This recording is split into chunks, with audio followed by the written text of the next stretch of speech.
Hey, howdy, hey, folks. Good to see you, CodeCuber. Welcome in. Pixelated, thanks for hanging out, even though it won't be for long. Appreciate you. We'll be getting live here in about 2 shakes of an ox's tail.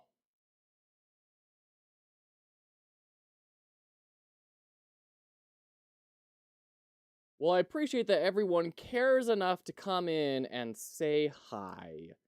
Thank you.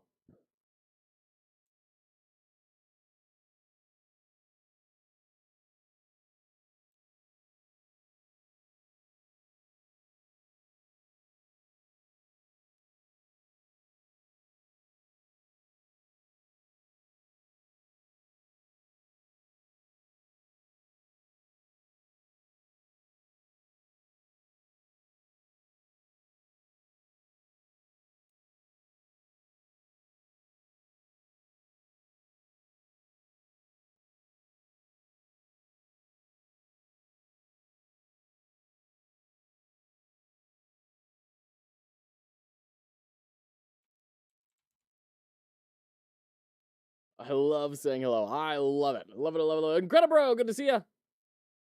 Welcome in.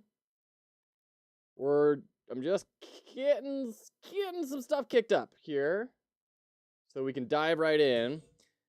We're gonna be doing full programming today. That's gonna be today. It is Game Jam Day. Tomorrow is going to be Enshrouded. We're gonna play that and do some analysis and thoughts. But for today, all Game Jam. All Game Jam. Yeah, CodeCuber got first. CodeCuber got first. Good to see you if I can. Well, thanks so much for hanging out, Incredibro. I'm also terrified of playing music, by the way, because YouTube keeps telling me, now that I'm partnered, YouTube keeps yelling at me that I need to revenue share with the people that I'm doing the music of. I don't know why, because supposedly it's supposed to be streamer friendly, but like, you know, not working.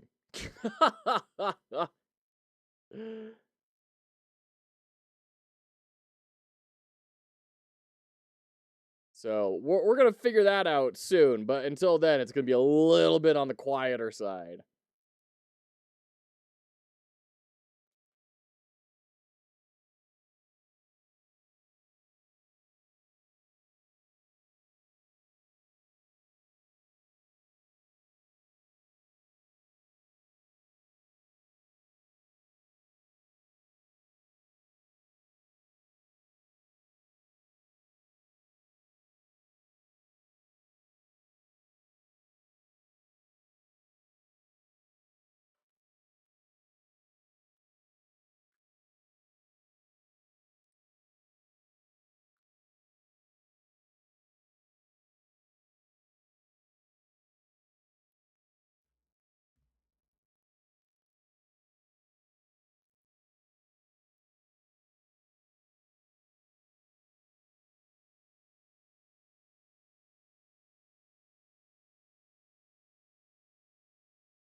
We got ads starting in 30. Well, I'm gonna run them right now, because I think we're just about ready. We're gonna do the ads.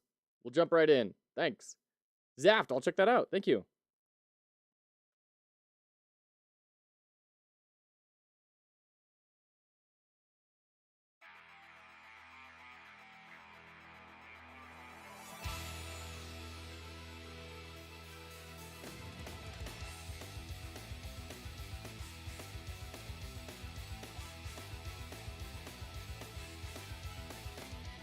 That is such a good idea from Riot. Holy crap. See, this is why open source is so powerful. Like, you make it available for everyone, and now everyone is sharing around the Riot Games creator playlist. And people are going to say, oh, man, I should go play League of Legends again. Freaking, it's such a good business strategy. Like, the suits don't understand. They don't understand how strong making your stuff accessible is. Holy crap. Man.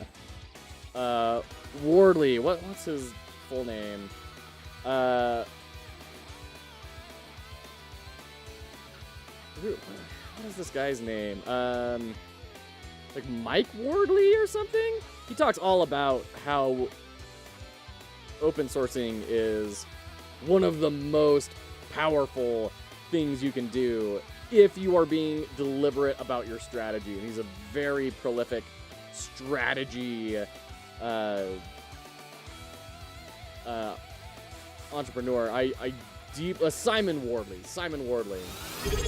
Deeply recommend checking out his book that is open source as well about Wardley mapping. It's all about like product strategy and everything. Absolutely incredible. Prodigal Son, thank you so much for the sub. Incredible. Thank you. Thank you for, supporting this crazy little dream of trying to help people. Thank you so much. All right, we're out of Edge. Let's do this thing. Let's dive in. Ow, no, the webcam. I thought we fixed you. I thought we made it so you didn't do this anymore. Oh, man. It always changes, doesn't it? Banana Jamma. Bananas. Pajamas. Absolutely. Go. Hey, Zolta, good to see you. Welcome in. Zolta Cool. It's an amazing name. I love that. Good to see you, Zolta. Thanks for jumping over here.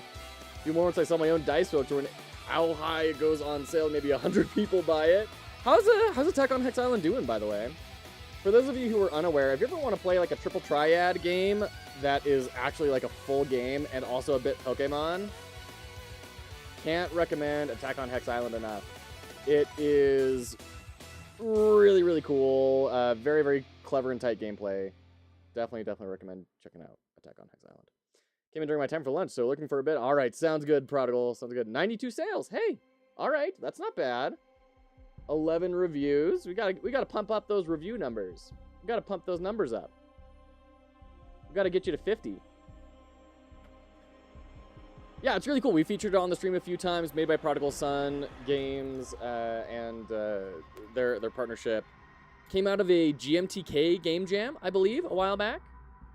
All right, so let's review where we're at here. I gotta get a lot done on this game jam today. This is my Banana Jam submission so far. It is a platformer where you try and touch these cards. You are trying to make matches of the cards. And it's a memory game. So like, oh, I got, oh, this is 4. Okay, so there we go. We got a match. 3. And this is going to be replaced with like iconography that actually does stuff. But,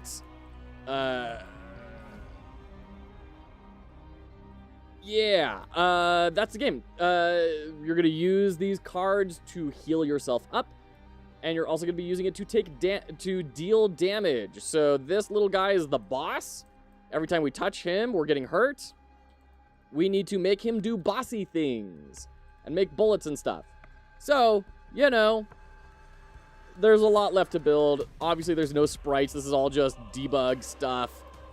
But the cards are all working, so that's good. So now we just got to get this boss moving around, shooting things, and then plug in some artwork, polish, good to go. I see purple, so obviously good. All right, take care, Codekeeper. Thanks for hanging out. Congratulations on your first once again. Absolutely great. Match 2 platformer. Yes.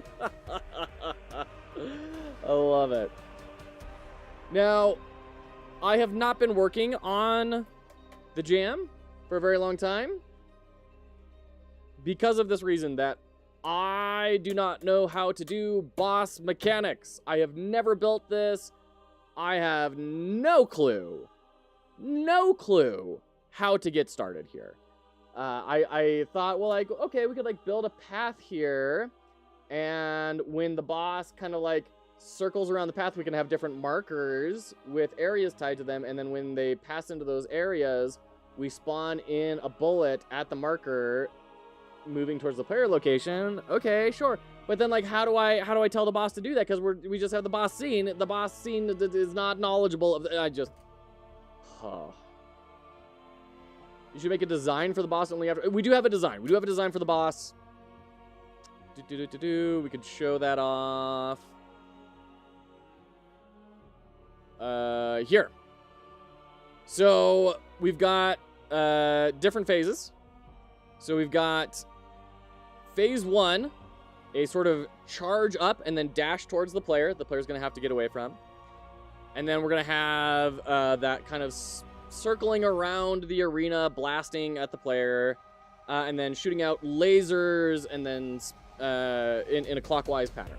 That's phase 1. Phase 2, we'll see if we get to. We're going to worry about phase 1 first.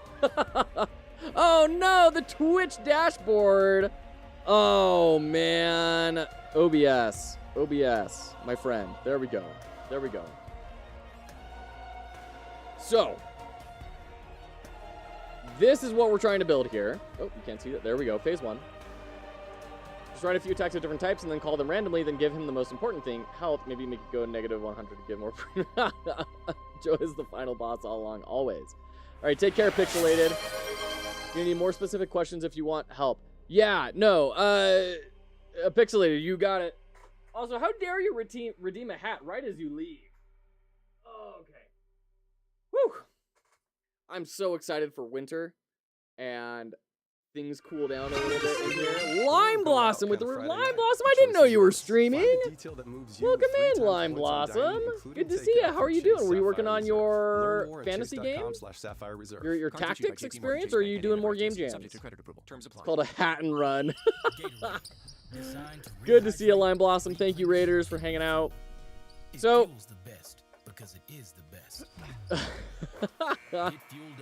fixing up Gobbies for Seam. Gobbies for Seam? Is this on itch? Is this a like you're doing a post jam update or something? For fixing up Gobbies for Steam. What is Gobbies? You have not told me about Gobbies. What is Gobbies? Were you like building a Steam page and stuff?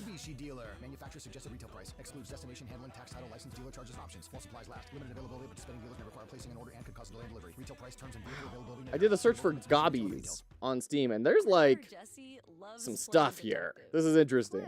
Holy crap. Discovered she has sensitive skin. We've been playing detective too.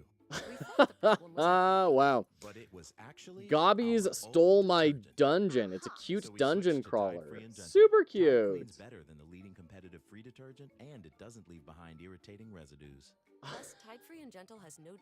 There's a game called The Art of the Dad Joke, Chapter 1, Gobby McGobblenuts Presents, where it's literally just an RPG Maker scene of a goblin in a store telling you dad jokes, and then you decide whether to react or not. 146 very positive reviews. 146 very positive reviews. For literally just like a joke book. Wow. Tom Millman, good to see you. How are you, friend? Are ads playing on our stream, or am I just going crazy? It is on Spotify, because we're trying to figure out like what kind of music can I play that is royalty free, or rather that is not going to copyright claim me, because I've been getting a lot of those recently. So that's what's going on. Good to see you, Jack, by the way. Welcome in. Okay.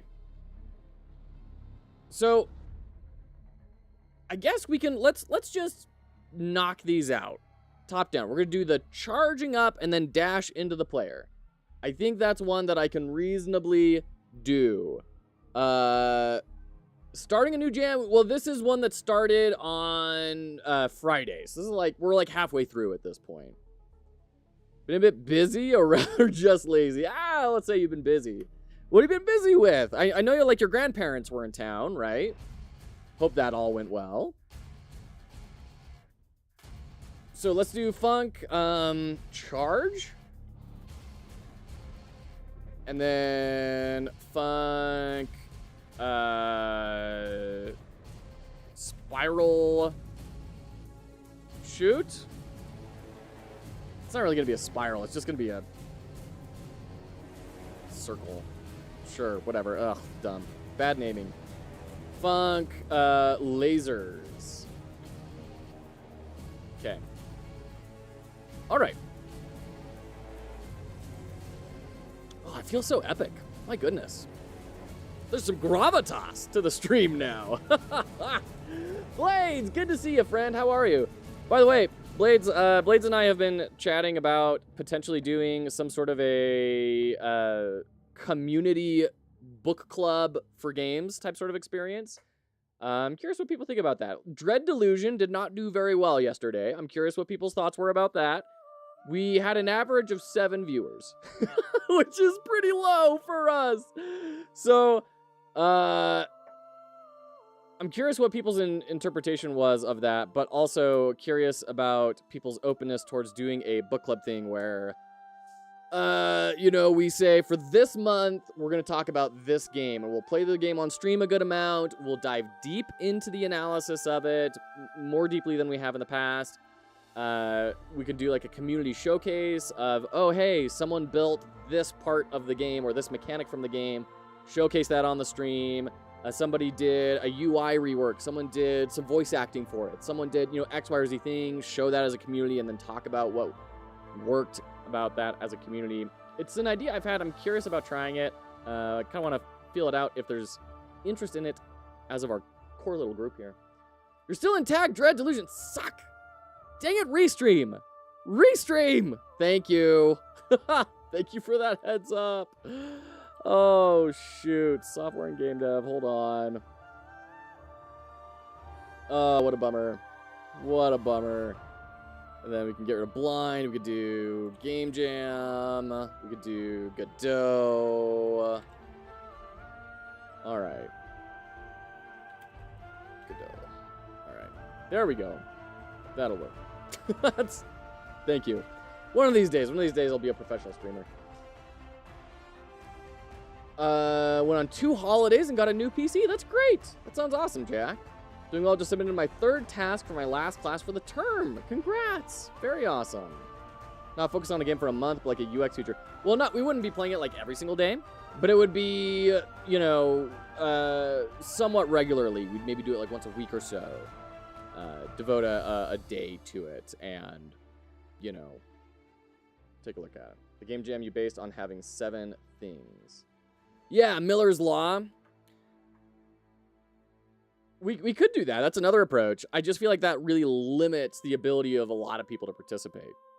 I think that would be, that's an idea I've had around like a YouTube video, is to say, hey, have you noticed how in video games, a lot of the times, you just know what is a button or what is not? Let's talk about that, and let's figure out why that is, and we'll showcase different things across different games and how they kind of, you know, communicate things clearly. Okay, charging. This is going to be... I mean, I'm not saying that that's 100% correct. That's just my interpretation. I'm definitely open to other people's thoughts. If the whole community says, no, we really want to do this thing, then hey, let's go do that thing. But it's very hit and miss if you pick a single game, especially if you pick these niche early access games. Yeah, these would probably be more classic things, like Undertale, like I just had one of these sorts of things with some game developers that I know, and we did one shot for that. And that was a really fun, interesting conversation. You know, pick like Slay the Spire or Doom, or, you know, pick some of these more more stable experiences that have accumulated a large amount of market share, right? Or you know, anything that has seen quite a lot of success. Tatas, good to see you, friend. How are we doing? We're doing very well. Thank you very much. Yeah, we are working on a game jam right now. Got through Dread Delusion the other day, and I've been thinking about it a lot since yesterday, and how I can see how some people love that sort of game and how deeply it is not for me. 2D Fighter, good to see you on YouTube. How you doing? Banana Jam is different from Banana Game Jam 2. That's what we did last year. Okay, sure. So you're saying it's a different name? Yeah. It's this one.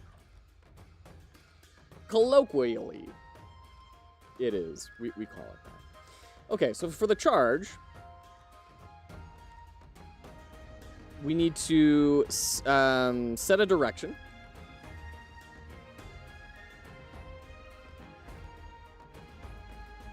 Var direction equal as a vector 2.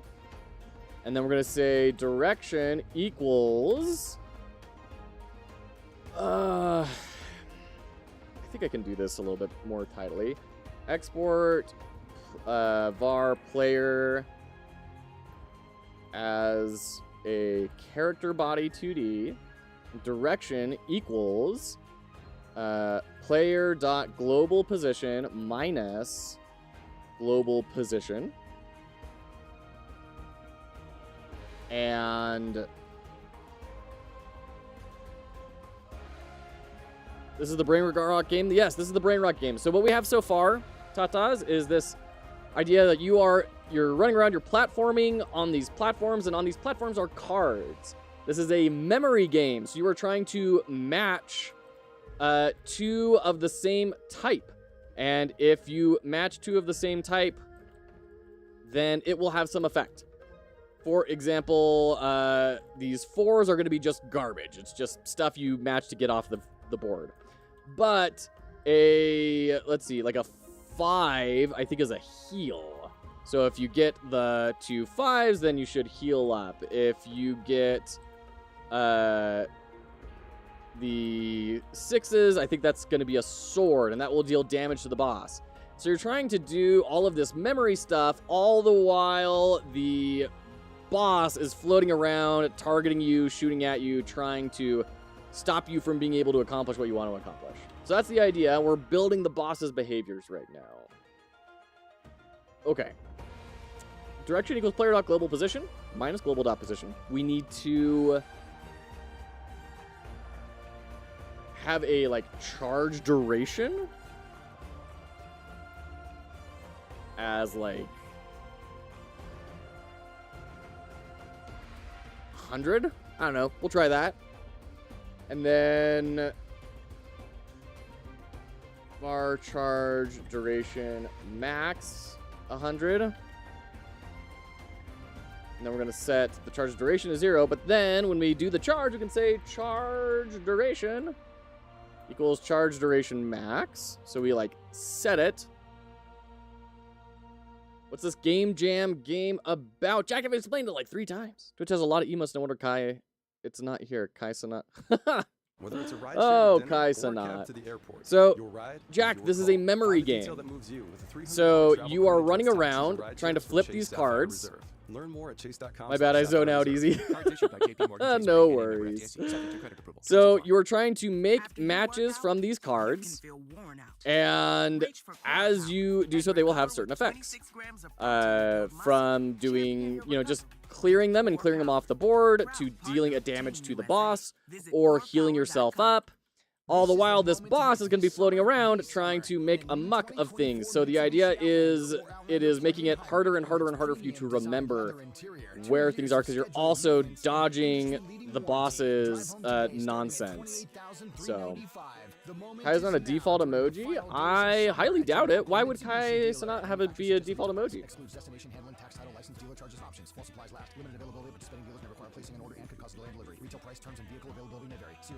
I mean, he's his own channel. Jim was at the laundromat when he heard 2D Fighter, you're killing me. Hey, freshest scent ever. Following the blows, he found a man going 8 scent beads into the washer. From the top, this is a memory game. You're trying to flip these cards over with your little platformer duder. If you make a match, they will have an effect, like deal a damage to the boss, or heal you, or something. All the while, the boss is going to be floating around, attacking you. So you're going to be trying to dodge out of the way. And your way of interacting with the world is by doing the cards. You're trying to keep in mind everything in the memory while dealing with the boss. This reminds me of the level in Mario Bros. DS where you're climbing like the fence and have to hit the fence to spin around and attack things. Interesting. Who makes the default emojis? Twitch. They just decide what they do. Twitch themselves. Okay. So now, we need to say if charge duration, and I know we should be doing this with a state machine. I'm not good enough with state machines to dive into that right now. So it's something that I'm aware I should be doing. I plan on tackling that in another project where I can more fully focus on. It's...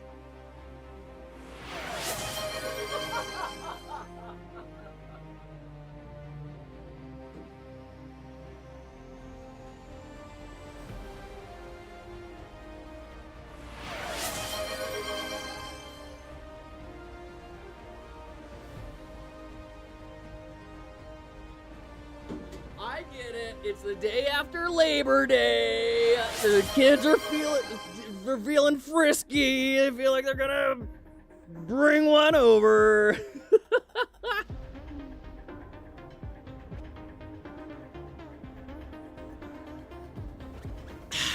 Thank you. Thank you so much. YouTuber I watch uses this Chill Hop site. It's not completely relative to people might interest you. So we used to use Chill Hop a bunch, but then they've been throwing a whole bunch of copyright stuff at me. So that's what I need to figure out is why are they sending the claims my way? Because they're not supposed to. And they say, hey, if you get a claim, make sure that it's properly attributed, and then dispute the claim, and our algorithm will revise it, and it should remove the claim. So I gotta work it through. So I don't know. And you're wearing white? What, you can't wear a single shred? I mean, this is a stripy shirt, which is terrible for cameras, by the way. Should never wear stripy shirts on camera. Paul O. Daniel, 93. It's a good year. Thank you so much for the follow. Appreciate you. It's weird that 90s kids are just so old nowadays. It's a little unacceptable to me to be living in that reality. Okay. So if charge direction. Not direction. It's, oh, and by the way, Zaft, I did see your thing of a state machine is just an enum. I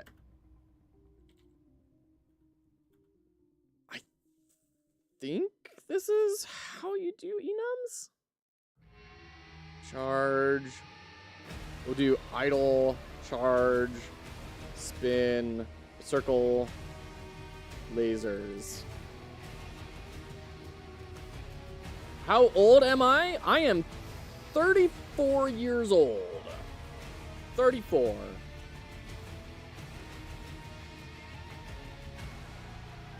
Preparing charge, charging, preparing other attack, doing it. Dude, that is way too detailed. Follow, you got it.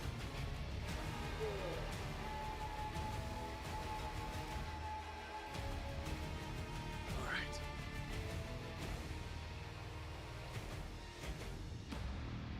Jack. He's just a baby. Oh.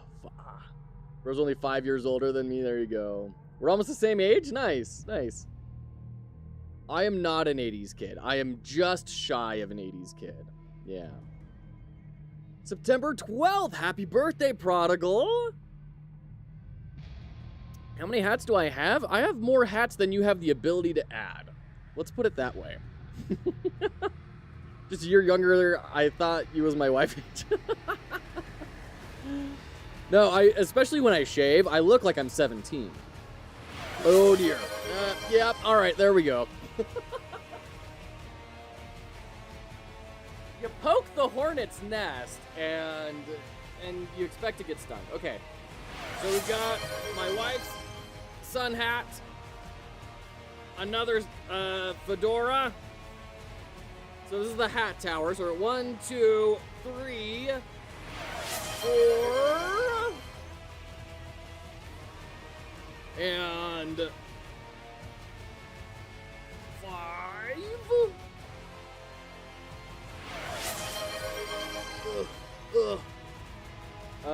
Okay, so that was the hat tower. Add a special hat. Jack, do you want the mushroom or the pretty fairy hat? Up to you. Like we're 5 years younger at least, yeah. Usually all gone by the time I get, yeah, people have been a little light on the hats recently. Okay, let me catch up here. Let me catch up. Pretty fairy hat, you got it. Oh, pretty fairy hat. Made by my wife for my daughter for Halloween. It was an adorable costume. Okay, there we go. There's the pretty fairy hat. Okay. So we did add the special hat. We need 3 more hats.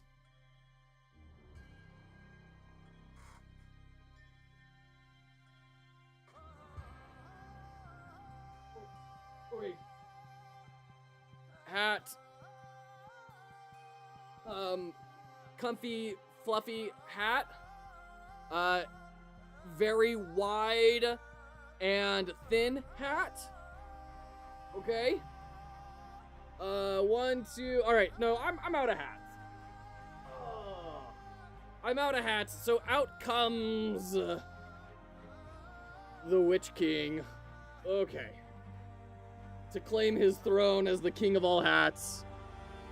That's 3 hats. Oh, and clear hats. Incredible. Thank you. I was not looking forward to coding like this for several hours. Oh my goodness. All right. And wow. Oh, good night. Woo! Thank you, Incredibro. All right.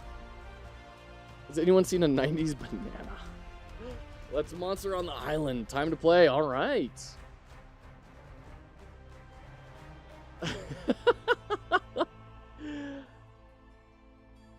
The rivalry continues between Prodigal and Incredibro. Looks like you're training for a badminton tournament. Oh, shoot. Okay. So, if charge duration, then we're going to say, is it velocity dot x equals direction? No, velocity equals direction times speed times 2.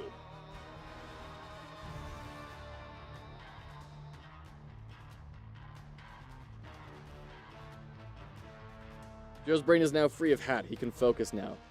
Oh, man. I wish that were true. I really wish that were true.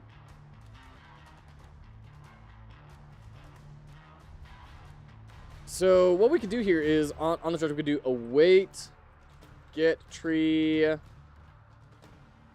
dot create timer 1.1.5 dot timeout. So kind of wait for a second. Let's do. Oh, are you playing the base defense against the Skellingtons? How's that going, Incredibro? I know you guys are working on a new project, but what have you kind of taken out of your experience building that? I can eat balloons. So no joke, one of my teachers had a roommate whose life goal was to eat a bike. You did not mishear that. His life goal was to consume a bicycle with pedals and all. You fixed most of the bugs. Nice. So every day when he was a roommate with this guy, he would walk over to a bike inside of their apartment, and he would file off a few metal shavings of the bike into a bowl of oatmeal. Choice is yours. Find the detail that Eat it up. moves you with 3 times points on dining, including Every day. takeout from Chase Sapphire Reserve. Every day. That was the routine. And I don't know if he ever accomplished the goal, but I gotta respect the goal. You know? Gotta respect the goal. Never made it through the bike. Never ate the total bike. It's not vandalism if it's your own property. Okay. I want some sort of a signifier that it's in a charge state. This is where, like, having a shake effect would be really nice. But from doing the camera shake, that kind of seems a little bit outrageous. But what if we do, like, var tween, and then, oh man, how do you do tweens? This is one of those things that's, like, so unnecessarily complicated for me. So many little steps. No, that's still not right. All right. Tween equals get tree, create tween dot tween property. We're gonna do global position. Oh, we're gonna do self on global position. The last time I talked to him, to that teacher, it was like, oh man, like 18 years ago? It was in high school. It was a while back.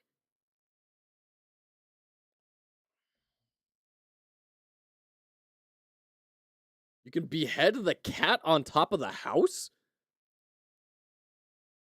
What? Did I miss that? Self global position, and it's going to be how do I shake? Is he still alive is my real question, I know, right?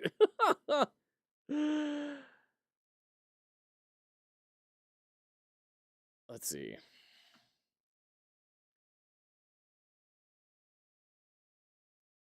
What if we do like vector to, because it should be like relative to itself, right? So move up 4. So we don't want global position, we want position. So that should be relative to itself. And then do it over 1.5. And then we can await on that. Argument 2 should be node path. Argument 2 should be node path? Oh, that's right, because it has to be in quotes. Yeah. As relative at the end to make it relative. When called, the final value would be used as a relative value instead. Well, but what does that mean, though? Node will move by 100 pixels to the right. Okay, cool. Thank you, Zaft. Thank you. All right, so let's just, like, see if we're doing this even a little bit. Okay, totally broken.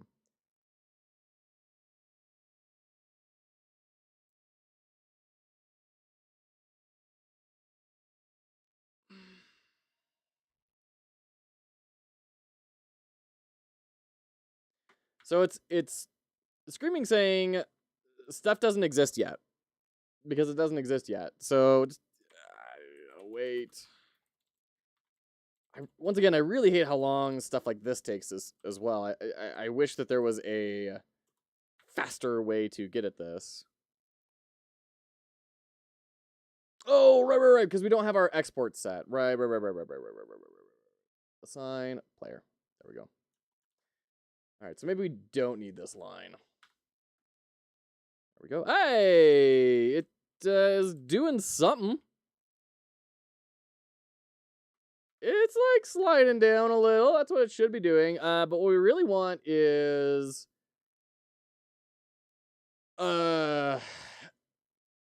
set trans, and we want it to be like spring.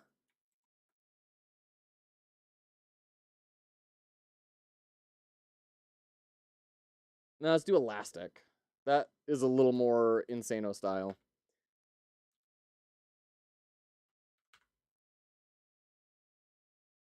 Set loops? What is that? Hold on, Zaf. What is set loops? What is set loops? Sets the number of times the twinning sequence will be repeated.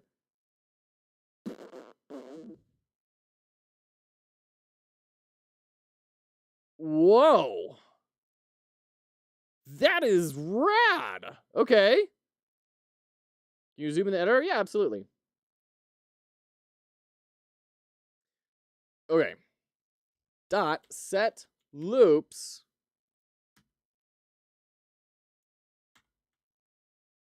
Sure, we'll do 20. Let's see how that goes.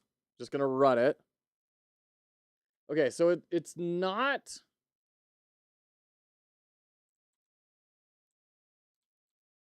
wanting to do this. Why not? Mothman, thank you. So why is it? Do I have to do it like over here or something?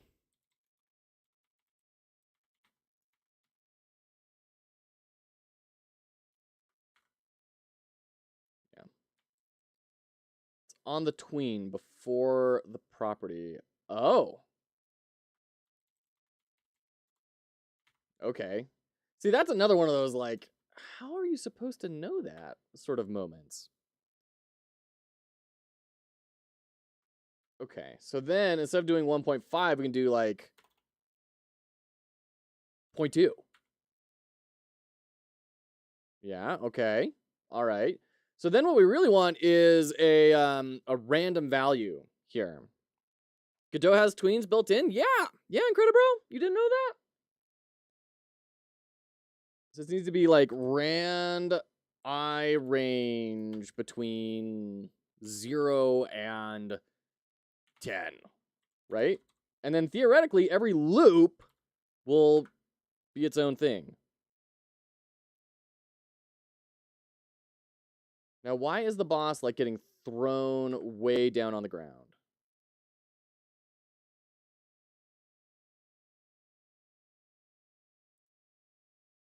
Okay. Imagine needing an asset plugin for that.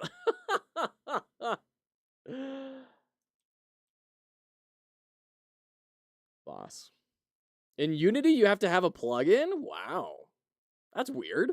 That's such a basic feature. Every time I learn a new game engine, I'm like, why is this so hard? Like, every game has to do stuff like this. Why is this not built out? Nectos, good to see you. Too much tomato. How you doing, friend? Oh, we haven't had audio on this for a while. Shoot. By the way, if anyone is unfamiliar with Too Much Tomato, you should definitely go follow him on Twitch. He's a developer of what is the right name? Is it Flower Pot Forklift? Forklift Flower Pot.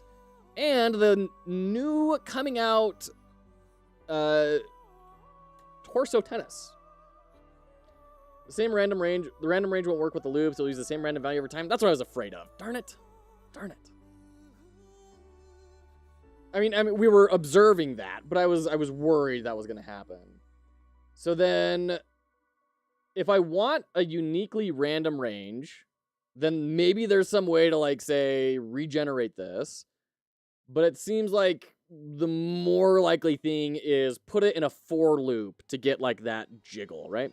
No, Torso Tennis is really cool. I have my eye on that. For IN 20, yeah. Okay.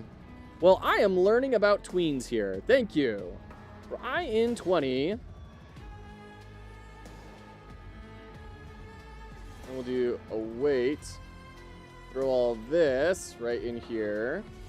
And then we'll do var random x. Do this. Then we'll copy it. Rand y. And then I guess what this will give us is asymmetrical stuff. So I realized these are both random values. So can we just use that one random value for both of these? And I realized, no, I don't think so. Okay. You can't await a 4? Ooh. I guess we probably still want the await on there, and then we have to reinitialize that in here, right?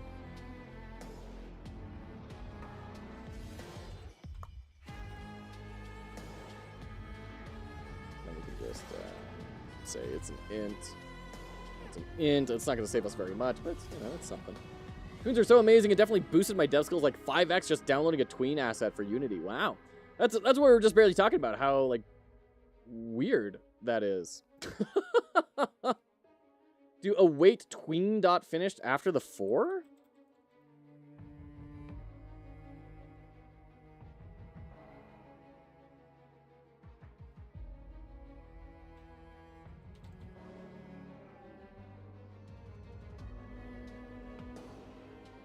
Emitted when the it's a signal.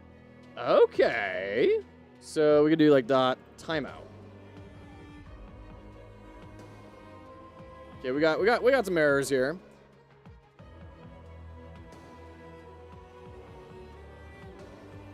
Is after the 4. Better place for the await is after the 4. Await tween dot finish. You're confused. You call yourself balls, but here, but a bro on Twitch. Yeah, his someone dared him to change his name.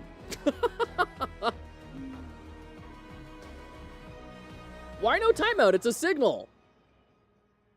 I guess timeout is for timers, right?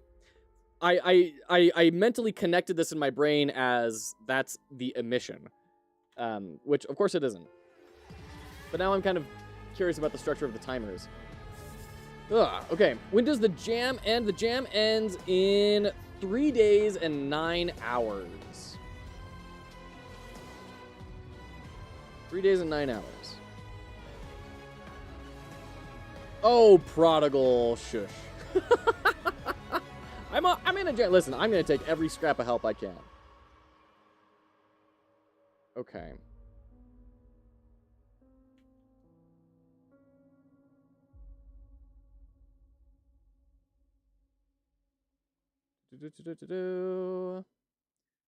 Expected expression as the function argument. Oh,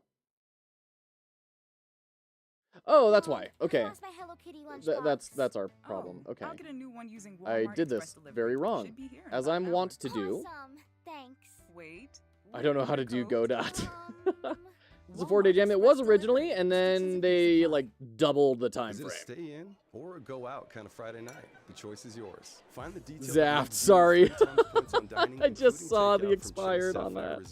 Learn more at Chase. Yeah, man, itch. Itch is a place. My heavens. Terms apply. Starbucks Double Shot Energy. Experience the rich, bold taste of Unindent Starbucks doesn't coffee match the previous made with indentation 100% level. Arabica beans. With a boost from B vitamins, guarana, and ginseng, Starbucks Double Shot Energy is coffee crafted to Sure it energize. does. Available in delicious It's flavors 2 like on vanilla, both of these. caramel, and mocha. Elevate your day with a can Oh, of we're in. Starbucks. Nah. Get out of here, desktop. Okay. Yeah, this is the problem with Spotify. I do not have Spotify Premium.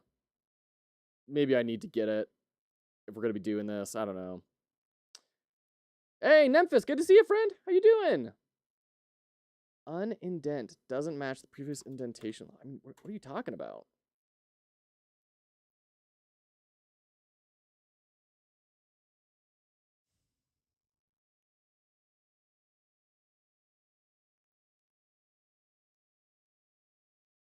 Unindent doesn't match the previous indentation level.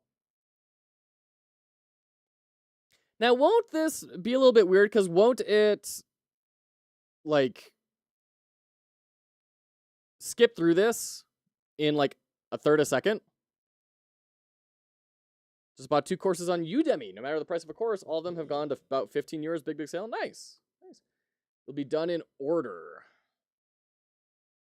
So it will automatically wait for the next one. So it will probably do the tween and then go to the next step in the for loop while this is going, and then it will pause here until it finishes, and then it will do that next sequence, right? That's the whole point of tweens. Yeah. Okay. Not entirely correct, but practically yes. Okay. No, says Memphis. We are awaiting tween.finished right here.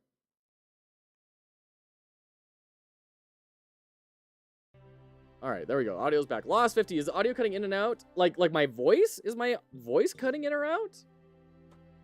Should be fine. Doesn't look like we're dropping any frames or anything.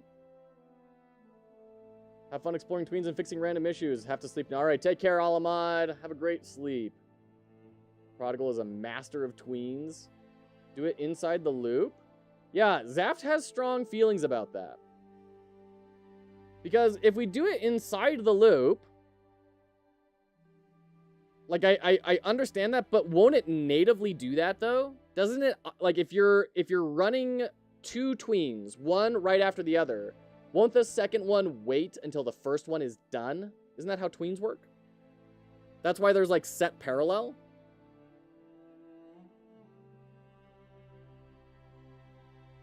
That's like the whole point of set parallel. If parallel is true, the tweeners appended after this method will by default run simultaneously as opposed to sequentially. So they do run sequentially, right? It will natively do that. It will wait for the previous unless you explicitly tell it set parallel. Abo, good to see you, friend. How you doing? Welcome in on YouTube. Good to see you. Is there on complete? I don't know. It doesn't sound like something I've heard before. I think the on complete is tween.finished. I think that's the thing there. All right, now why is it telling me parsed error, expected expression as the function, well, this one. Unindent doesn't match the previous indentation level. Something is going on weird here. Is it like breaking because we have the line breaking? Because this, I mean, it clearly does match the indentation level. If I just hit enter here, it's still saying, no, this is not working. So is there a new line that's being set there? What happens if I get rid of that? Aha! Okay. There we go. That's the problem. Jam theme is brain rot and you're making a memory game. Yes! Yes, Too Much Tomato. A memory game while a boss is blasting you. That's the thought. Joe loves card games. I do love card games. Submitted a game to Mini Jam. Nice, Abo. So I've heard Mini Jam a couple of times. Is this a like is it Mini Jam in the sense that it's only a few short hours, or what is mini about it? There's a space before the indent on the left. Oh man. Thanks, Jack. That was gonna kill me. Why are spaces not visualized? Like if you're gonna throw an error at me because of indentation, and you're visualizing tabs, please visualize spaces too in some way. Fuzzy Buzzy, good to see you. Welcome in, friend. I just realized we haven't had StreamerBot running this whole time. Gosh, dang it. Mini Jam is 3 days. Theme is optional. Restriction is mandatory. Interesting. Restriction is mandatory? What's restriction? Learning to use my debugger today. Nice. That's a big deal. That's a big deal. Abo, what did you submit? Feel free to share a link. I'd love to check it out. Mini Jam is 3 days. You would hate coding and white space? Tabs are represented by arrows and spaces are represented by no arrows. But then how do you, like, that is so easy to miss. Obviously, because I missed it. Like, and I was looking for that too. Like, if we're doing something like that, like, throw an underscore or something in there, you know? Just give me a hint. Last Mini Jam was theme earth, restriction no green. Oh, interesting. Okay, so like what's mini about it though? There's a mini jam, there's a micro jam, there's a macro jam as well. Okay, you're coding everything is easy to miss, but it doesn't have to be. It doesn't coders, you deserve a better life. You deserve a more usable life. You deserve this. My editor shows both spaces and tabs. There you go. Godot editor's poop. There you go. Doing a jam without a silly thinking cap on. That's brave. Good to see you, Drew Sept. Welcome in. Because then people would complain that every space had an underscore. Doesn't have to be every space, just when it's at the start of a line. Like, it doesn't have to be everything. We can write things intelligently. We can find the rule set that will function. There's technically nothing mini in it. Okay. Great.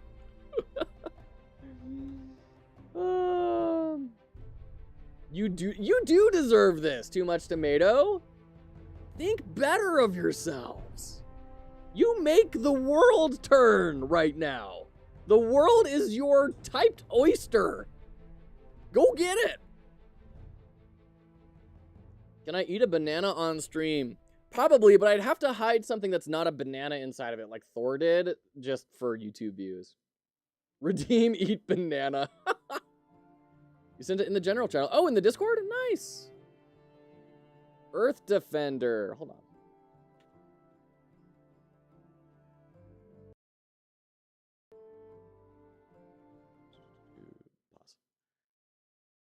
This is a space shooter game inspired by Chicken Invader. This game was made in 3 days for the Mini Jam 166. By Pixabay. Nice. Classic Pixabay. Very cool. I wish I had a web build. Why am I also not following you? I definitely should. So are the theme and the restrictions. Oh, no. Oh, that was what you were saying, Zaft. Got it. Very cool. That's awesome. Earth Defender. I'll have to check that out. Thank you for sharing. Hold on. Uses a dot for spaces. There you go. Gonna start coding again tomorrow. You're gonna stream as well, Jack? Oh, dang. Oh, man. I cannot wait to jump into your chat and berate you. No, that's tremendously exciting, Jack. Best of luck. I'm really, really excited. I hope I am available in a time where I can check it out. You're very welcome, Abo. I love following people that are, like, participating in the stream and seeing what they're up to. So I have my spreadsheet of what everyone's working on because I'm terrible at remembering it, but I really want to remember it. So, there you go. Okay. I'm aiming to stream in the mornings, like whenever the baby wakes you up at midnight. Feel free to hop in. That's awesome. Very cool, very cool. All right, F5. Where are we at here? Okay, we're not randomed. Son of a biscuit. And then that's not working. Our direction is definitely not correct. Fox will be like, don't put the button there. Ready to play Gatekeeper now. I'm playing it nice. I was getting a hankering to play that the other night, actually. Last night I was playing through... I finished up Carrion. I played it all through in one day yesterday and had a great time. Kind of.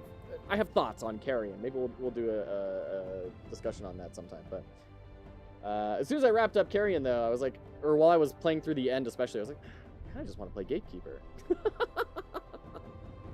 Fox will just complain that everything's ugly and there's no plan, and I have absolutely no need.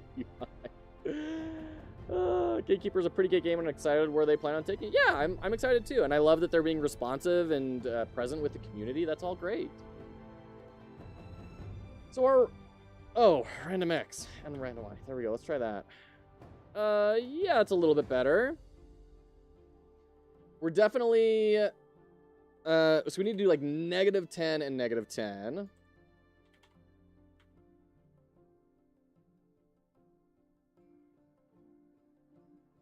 Okay, it's getting closer. Let's half the values.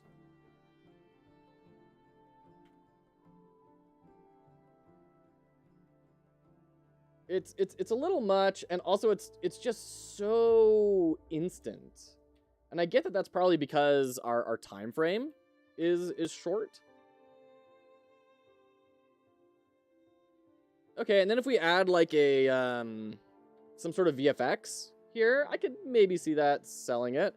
Let's extend the length by 1. Okay, so it is moving 0.5. I want to see the motion. I don't want it to like instantly warp. Okay. 0.3?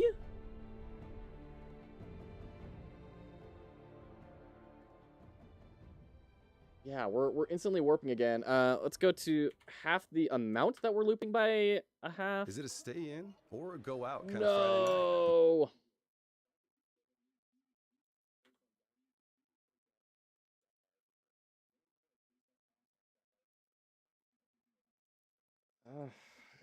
It's not the best. I'm not gonna lie. I think it's that we're moving in such a short time frame that it is just and we're not getting that smooth motion that I'm looking for. Want to make an update for this game, so I was thinking to add shop or more enemies. Oh, very cool, Abo. Nice. The right question is, how do I open the inventory? I had a quick explanation of programming help to what exactly is the order of things for this 4 plus 08. Oh, Zaft, thank you. Thank you. The game will run through every line inside the 4 and create a tween schedule. This runs immediately. When hitting the await line, it will halt until the end of the process frame. At the end of the process frame, the scheduled tween animation runs in order, waiting for the previous to finish, unless set parallel is used. When the tween finishes, the code finally continues past the await line. There you go. Very cool. Thank you, Zaft. Maybe don't use a transition? I mean, we can try it. I really want the transition. I want it to be more kind of bouncy, but like right now it's just kind of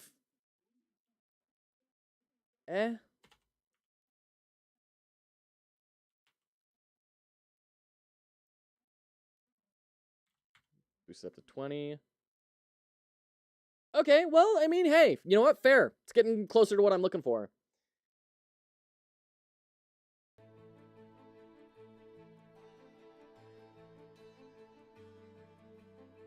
Okay, let's take it up to 25. Bah, yeah, no, that feels good. Kind of gives the player a little bit of time. Once again, we really are going to need the VFX there to sell this, but feels more brain rot without a transition. Fair. Okay, so that's the tween part, the shaking. Oh, that took a long time. Thank you, everyone, for tutoring me on that. Tweens, obviously, I'm still very novice on. Yeah, Jack. Yeah, I think you're right. I mean, obviously you were right. Visibly you were right that the transition was too much. It was trying to do in too short of a time frame. You try my game and give me feedback, or are you busy? You can absolutely try it, Abo. How would you feel if we did that tomorrow?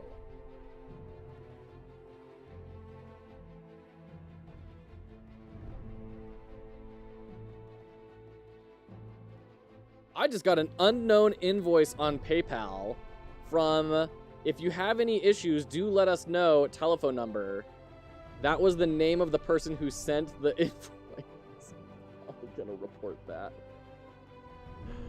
Oh dear. Tomorrow's okay? Cool, thank you. Because we're gonna be doing Enshrouded tomorrow, and it's gonna be kind of already an analysis day. So as soon as I see you in chat tomorrow, we will load up your game and we'll play it. And we'll put a pause on Enshrouded, and then we'll jump into your thing for a little while. Thank you for being willing to wait a little bit. Appreciate that. Did you want the entire thing to be elastic or each individual one? I mean, I guess I was thinking of each individual one because that seems like it's going to be more jittery to me, but I don't really know. I'm just throwing stuff out here, right? So let's do a print direction.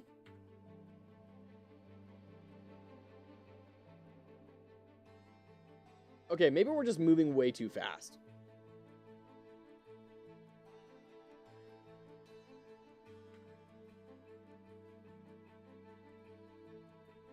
Oop, okay.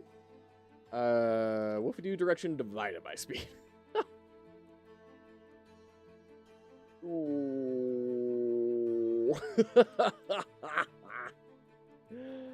Okay.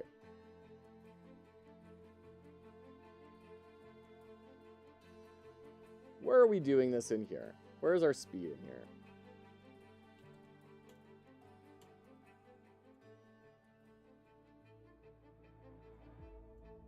Man, this is a complex player script. This is a lot more than I've ever done.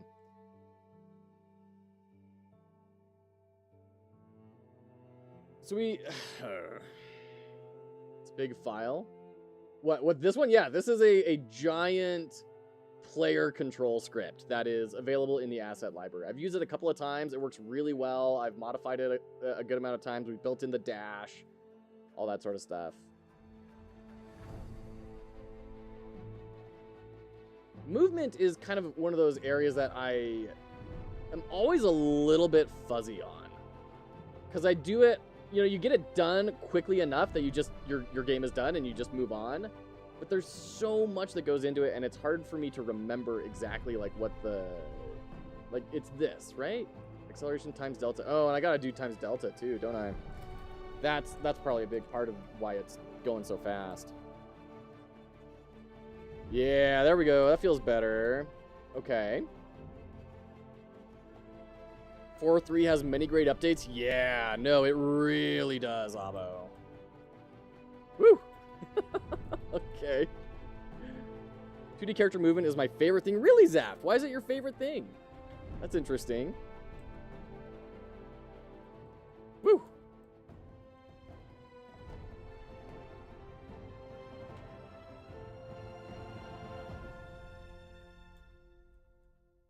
Okay. That may be enough. That may be enough.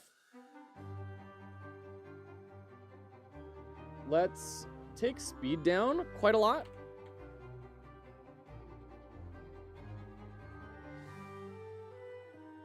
It is definitely being a little bit too long on that charge duration. We want it shorter.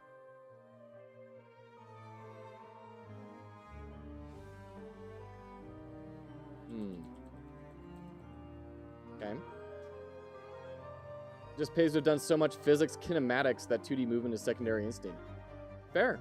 Yeah. Don't forget to paste a link to your live streams in the devlog section of my submission. Sure. Thank you, Alamad. And I still need to join the Discord, too. I've got, like, several Discords I need to join that I'm behind on. I will do that soon. Because I enjoy old-school platformers a bit too much. The Times Delta is working for the wrong reasons. What? You ruled the island with the coconuts and then the spiked floors. If it's working, it's working. So offended by you removing the hat, so you had to go cool off. Oh, Nefa's over on the YouTubes. The U and the tubes. Nice.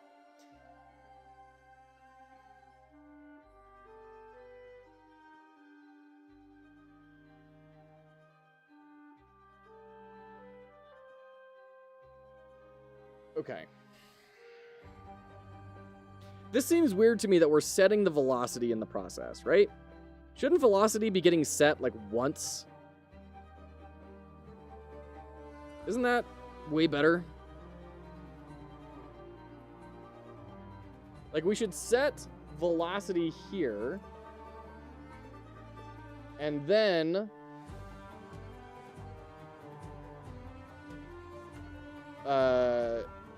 in here, do, like, an end charge function.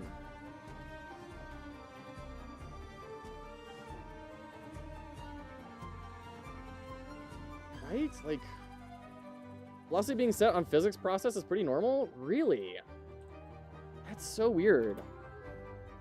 This equals 60 times delta.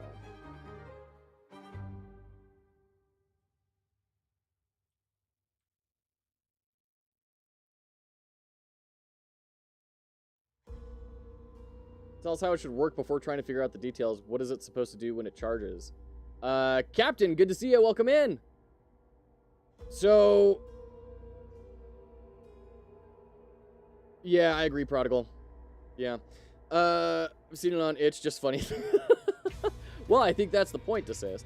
So what we're trying to do is have a brief charge up period for the boss and really communicate that to the player. Look, they're charging up.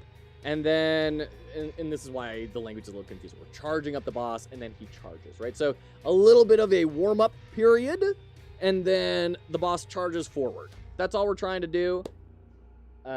Just need the boss to dash forward half a screen worth or something, and then be over. All right, best of luck, Prodigal. Sounds like an exciting time. I want to learn Godot and GScript and sprites as new hobbies. You all are so wow. Well, Captain, I totally understand that. I just started learning game dev back in November and December. Probably closer to December or January. Thank you so much for the follow. Appreciate you.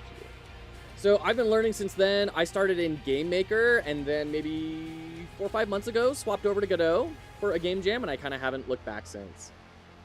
So I've been having a great time, and, you know, it's all just about learning. And it just, unfortunately, can take a while to learn on a lot of things, but you get there, right?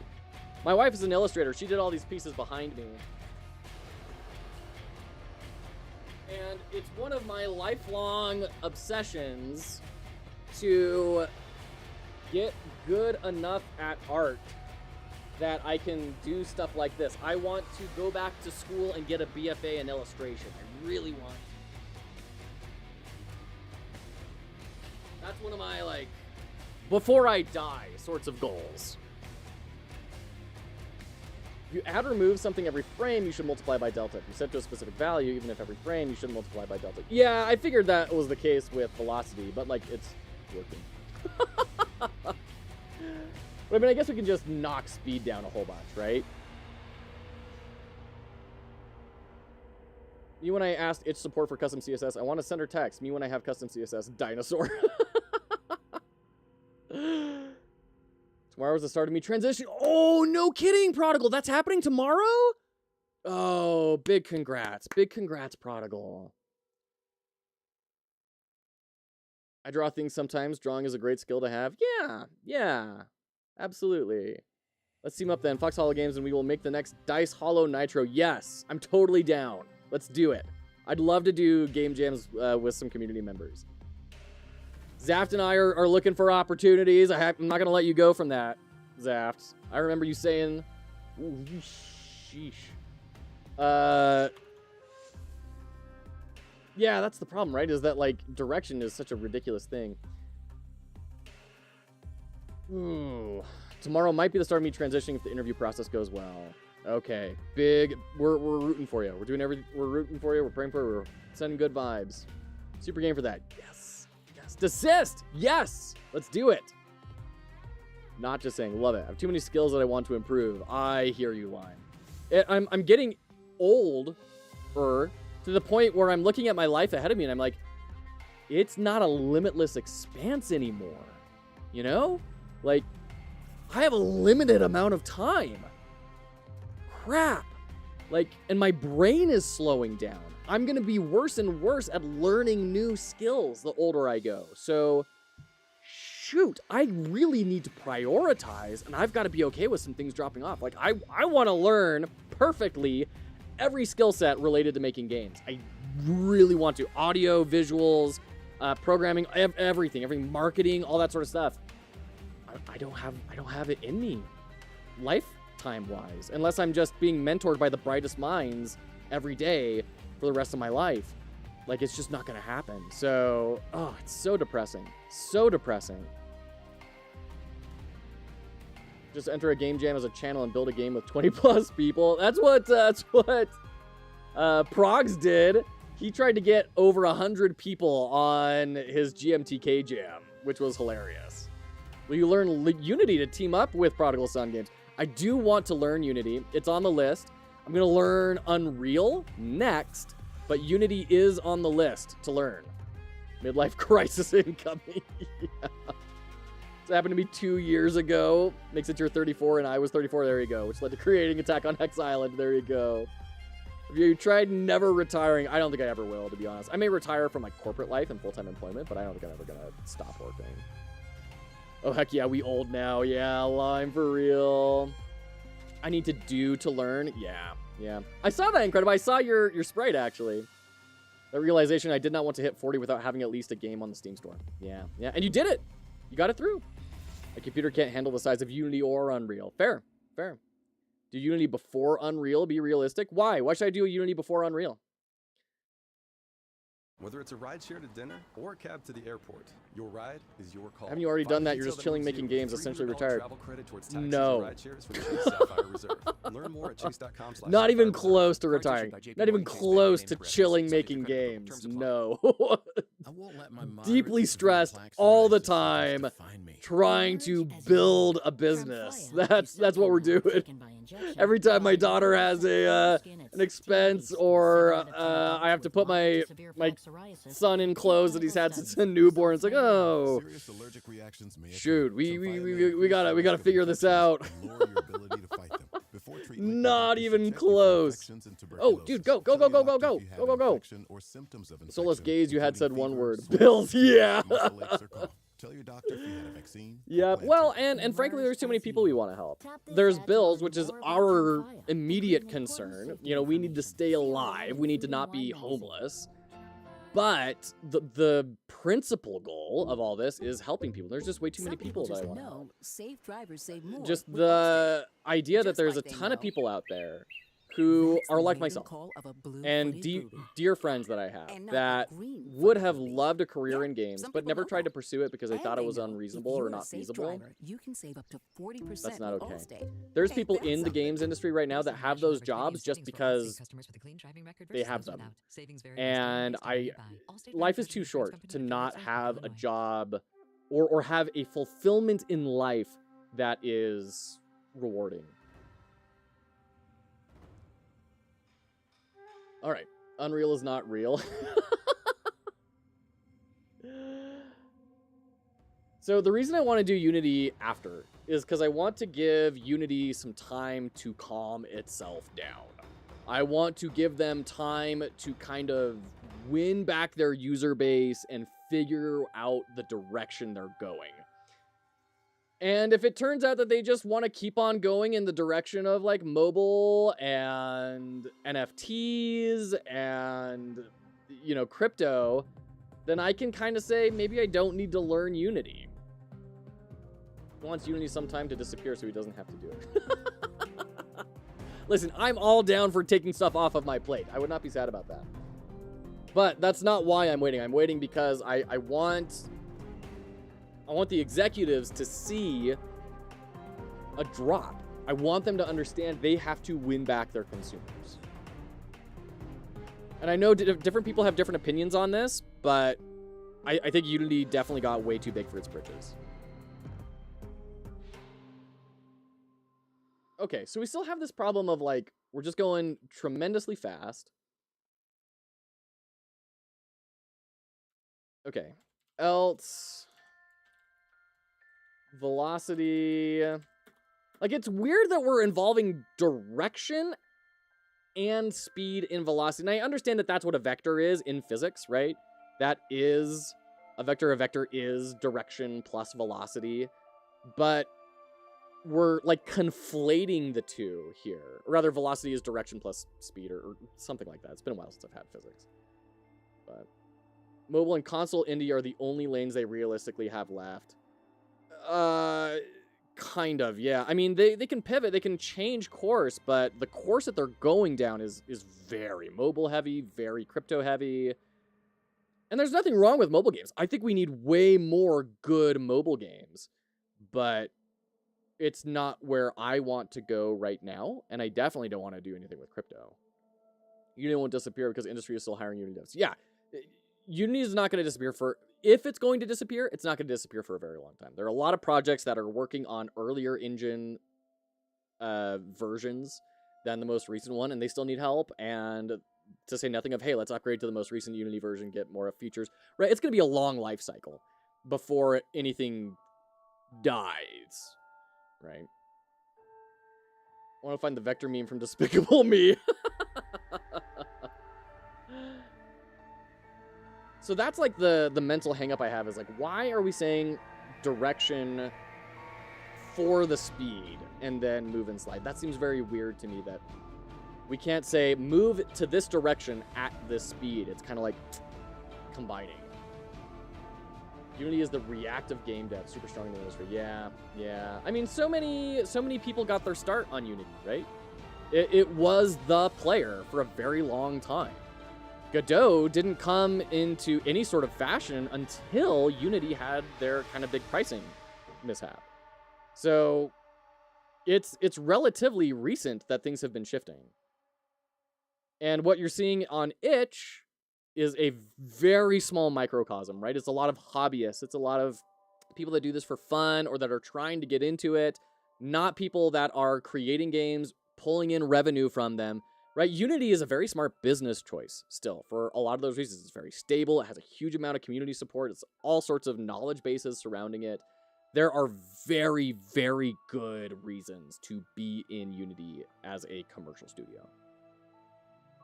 Despite Godot being led by the indie, but not many jobs for it. Yeah, and we're seeing some crop up more and more, but it's going to take a while. It's going to take a while. We are seeing Godot kind of take over for a lot of game jams, but the people who are making game jams are not necessarily the people that are making games. I do think it's a sign of things to come, especially with Slay the Spire 2 being so vocally about being on Godot. That's a huge win for Godot. I think that'll help kind of bring people over and open their eyes to what an experience can be. But especially for 3D, Godot needs to either improve its ability to do 3D or improve its knowledge base. Because I remember watching a video from a YouTuber who's like a software developer by day, but does game dev on the side. And they said, when Unity was going through their stuff, they said, like, yeah, I mean, I guess there's Godot, but, like, their 3D looks like this. And it looks, you know, like just kind of polygons. And the 3D that I'm doing in Unity looks like this, and it's a lot more realistic looking. And he said, I don't want to build games like this. I want to build games like this. That's where a lot of people are going to be. Seen so many people have shorts of people leaving Unity for Godot and stuff. Sure.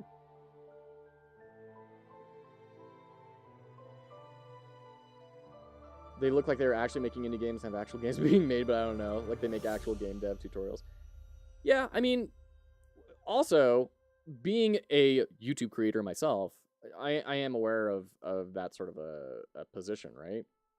There are people that build tutorials, and that's fine. You know, I've thought about building a lot of tutorials. You have to teach, right? Teaching is an important part. But it's important to recognize demographics. And the people that are doing something over here may not be doing this thing over here, right? Their .NET version, I'm trying to learn C#, but the lack of web publishing doesn't help. For Unreal, yeah. Yeah, for real. Well, wait, C#. So you're talking about Unity then. So Unity has a web export, don't they?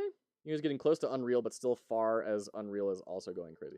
Unreal is going very crazy, and they're doing some very impressive AI tooling to shortcut a lot of things for people. Really curious to see where Unreal goes. I deeply wish that they had a web export for game jams, but that's not really where they want to be. You know, they don't want to be the engine for game jams. They want to be the AAA, which makes sense. Okay, what am I doing here? So if not, velocity equals vector 2, 0, 0.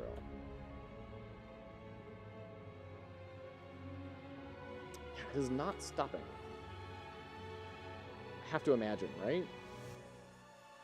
Like, let's make this like a 5. So we should be able to see it move, but it should stop pretty quick. Oh, it did do it. Okay, well, 10 maybe?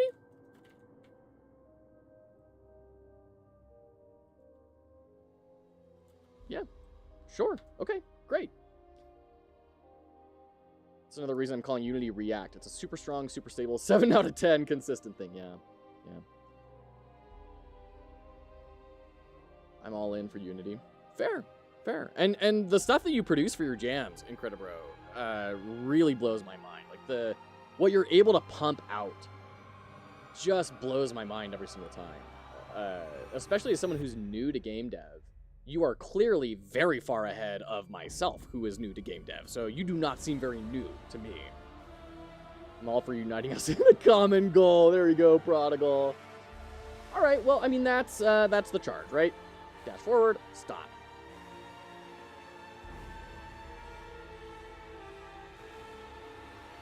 We could tween velocity so it's kind of like not an instant stop, but like... I'm gonna add that as a to-do.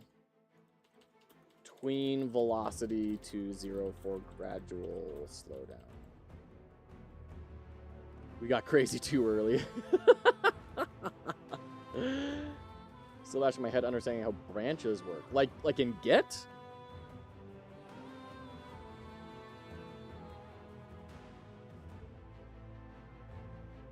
Git is ranunculus. Yeah, I struggle with Git. We've had a bunch of people linking a bunch of, like, Git games that have been built. Prodigal Son, come on. You're not new. We don't extend that to you. Branches as general dev, I could write a book on Git, but I'm a lot less skilled than you on actual game dev. Yeah, I agree. Git is so good. Git is so good. It's also deeply confusing, and you can obliterate your project with it. And everyone who says it's not confusing is because they deeply understand it at this point. It is a curse of knowledge. Git is confusing. It is. There is no getting around it. But it is incredibly powerful, and I keep telling my wife we need to get her on Git so that her art projects are being backed up. Because she's had close calls where there's data corruption or something crashed and didn't save, like having Git or where she just wants to like go back to an earlier version and try out a different option. Like there's a lot of good reasons to be on Git outside of programming. Just do crazy amount of it and else of if and else to get everything working. Incredibro. As consumers of video games, we do not care how the code is structured. The last thing anyone thinks of. All we care about is the output. And what you do is really good output. You have a tremendous skill at building good outputs. I don't know how you do it. I want to know. Because clearly I'm not anywhere close to there. Starbucks But double shot energy. you do it. The rich, bold taste of I lost a Starbucks lot of stuff to coffee, hard made drive with failure. 100% Yeah, for real. Arabica Sleepless nights. I'm sure. Okay, so this is the charge. Charge is done. I'm calling charge done.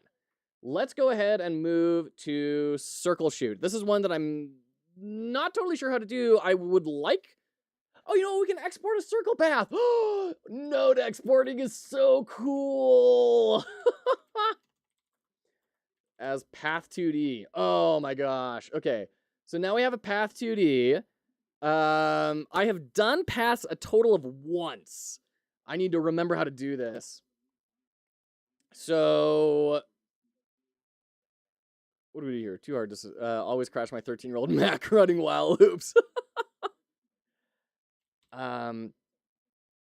So circle path dot, and then there's like a start, right? Path 2D.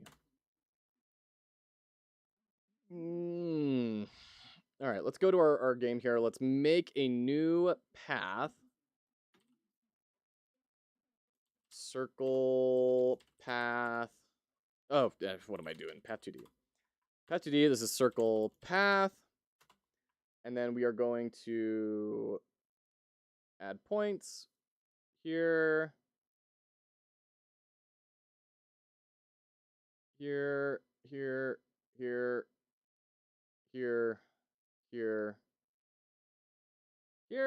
This is a circle. What are you talking about?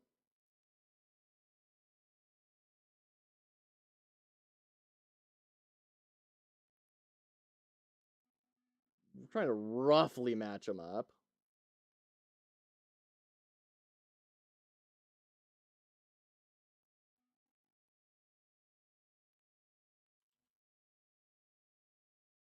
You over. Okay.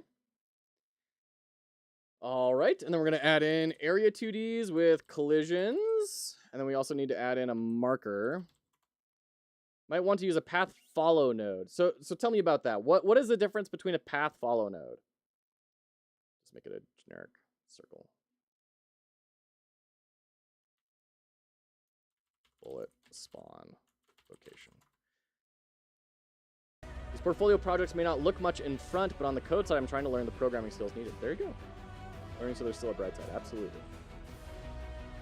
A path follow goes inside a path and it moves itself along the path. Okay, path. So in order to like really have something that moves along a path, you need both a path and a path follow. You need both of those things. So what we would do in the boss is where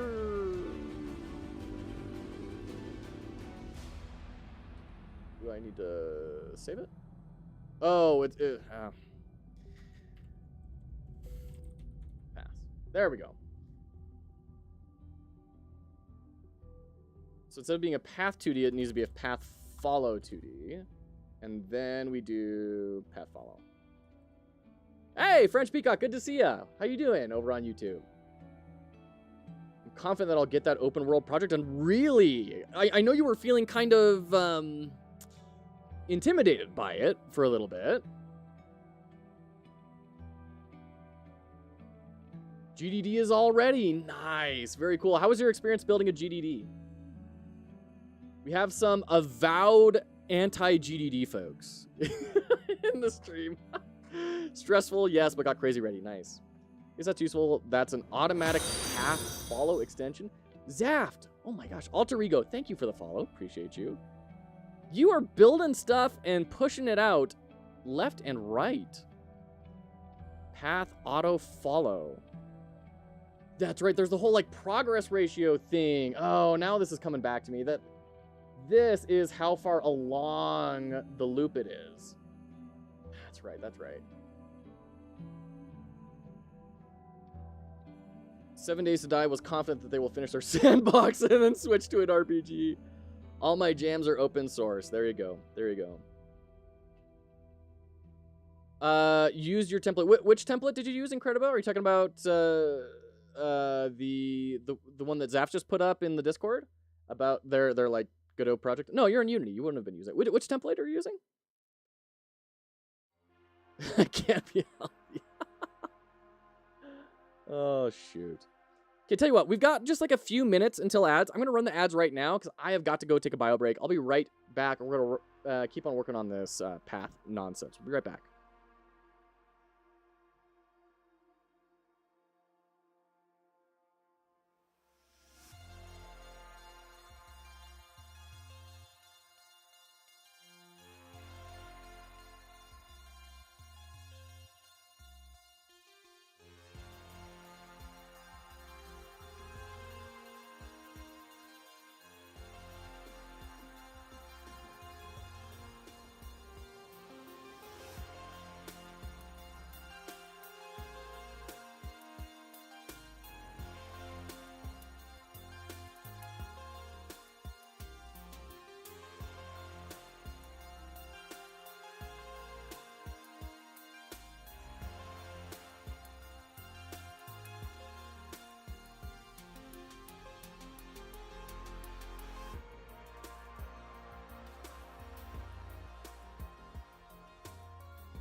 All right, if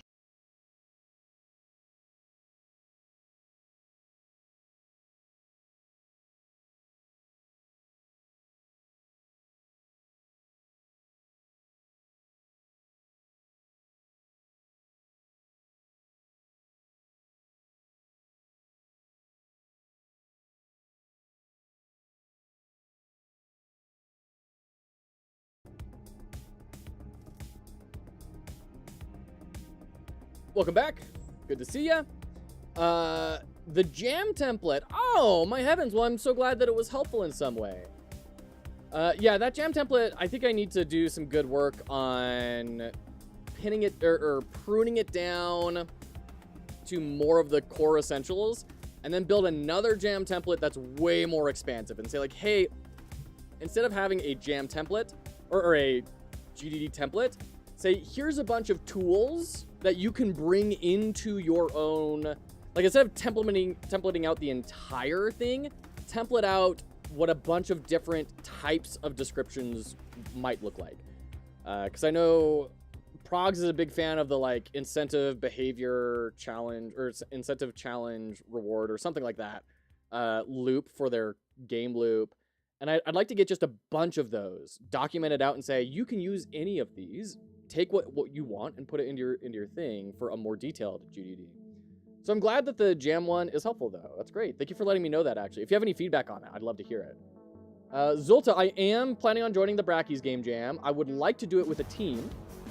We got to source the team and figure that out. If anyone wants to do Brackies, hit me up. It's fairly scoped, not unreasonable at all. There you go. Did a couple of those a few times. Haven't been in a while, but I'll probably stream playing people's games. I know you asked the Fox and not the Prodigal, just say. Oh, yeah, nice. The template is crazy detailed. It's a little too detailed for a jam. Yeah. Planning on doing Brackies this year? Nice. Very cool, Zulta. That's awesome. Okay, so for our path, Zaft has this set up as its own script. And then there is this thing. Class name, path, auto follow, extends, path follow to. I didn't know you could put that all on one line. I thought you had to do like extends first and then class name. Interesting. Okay, that's new for me. Great. So from here, I'm assuming we just call the class name, right? In the boss. So we say like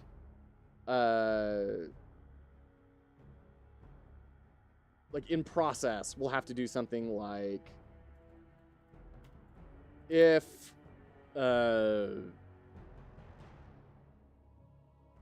circle duration, right? This is such a janky pseudo state machine. Global position equals path, circle path dot global position. And gotta do this var circle duration max as equals 200. I don't know. And then var circle duration 0. And then to start this off, we set circle duration equals circle duration max. You don't take the position from the path, you take it from the path follow. Right. Yeah. Am I not doing that? Yeah, I'm in the path follow. Path follow. Path follow. My dad works in B2B marketing. He came by my school for career there we go. day. Path and said follow. he was a Yeah. big Row We're doing the Ads path follow. fan. Then he told everyone how much he loved. Okay. Tom Sutton, good to see you. Welcome in. Yeah, so circle path is it's not the path itself, it's the path follow. Tom, how's it going? How's your adventures in CNC land? Have you found anyone that like is familiar with CNC yet? Yeah, I know it's a bad name. It's a bad name, Zaft.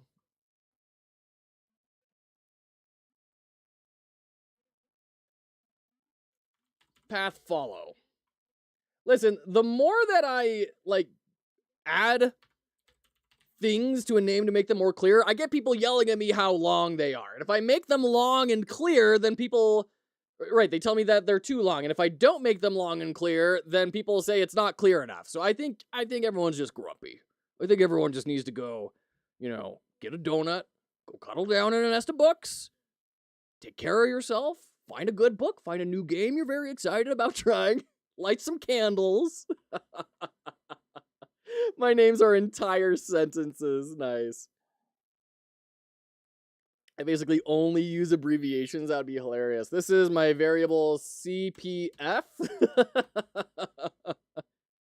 throw it in like a hash encryptor. That'd be fun. My variable is longer than 10 characters. I'm not using it. That's the importance of autofill. My goodness. So we're saying circle duration equals circle duration max, and then when we are doing this on area 2D, we need to change our collision to essentially just not even be a collider, and then be looking for the boss.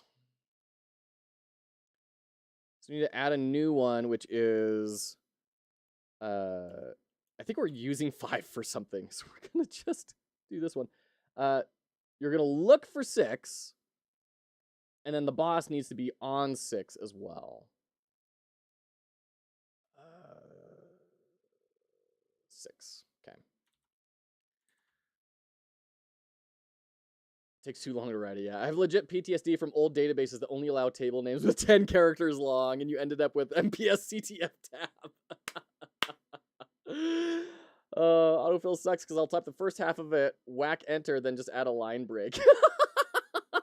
Shoot. I hate how many things you have in your scenes. You hate a lot of stuff that I have. What is triggering you this time, Jack? Let's see here. We are right. We need to go back into the path follow. So here, or not path follow. We need to do the area 2Ds. But first we need a signal. So signal spawn bullet. And then on the area 2D, we're going to say scripts, and this is going to be bullet spawner collision. We're going to say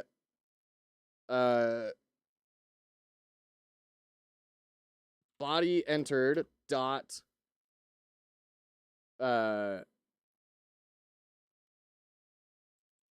connect to bullet signal func bullet signal, and you need to pass in your global position.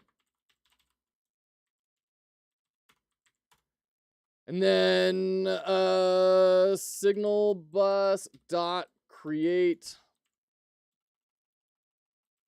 spawn bullet dot emit at global position. And then we go to our signal bus, make sure that that is getting passed through. Lost my thing there a second. I think you asked me a question. No worries. Yeah, I was just asking how the CNC adventures are going. If you ever found anyone to kind of consult with.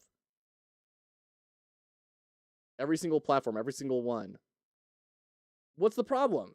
How do you have platforms in your scene without having a bunch of platforms? What, do you like compile all the platforms together in a separate scene and then bring that scene into the game? That seems unnecessary. If the individual pieces don't depend on the main scene, it doesn't need to be there. I mean, they need to exist in the scene. What are you talking about? Like, I need a platform. It needs to be there. These are their own scenes. Like, we're bringing them in. These are instantiated. I don't understand the problem. If table normalization is like 99.99% of design patterns are a scam. Mintbreaker, thank you for the follow. Hope you're doing well. Found a friend who's a woodworker and carpenter who has been giving me tips. Nice, very cool. I used to work with a carpenter and was thinking, oh, I bet they might have something. And then I realized, no, he doesn't have a CNC. So unfortunately, I couldn't patch you through. But I was thinking of it. I was looking for someone. Unnecessary but very neat. I mean, so is this. It's just in a node. And then I can expand it if I need to, but otherwise it's just there. This is the same thing as putting it in its own scene. 3NF like the actual necessary table normalization.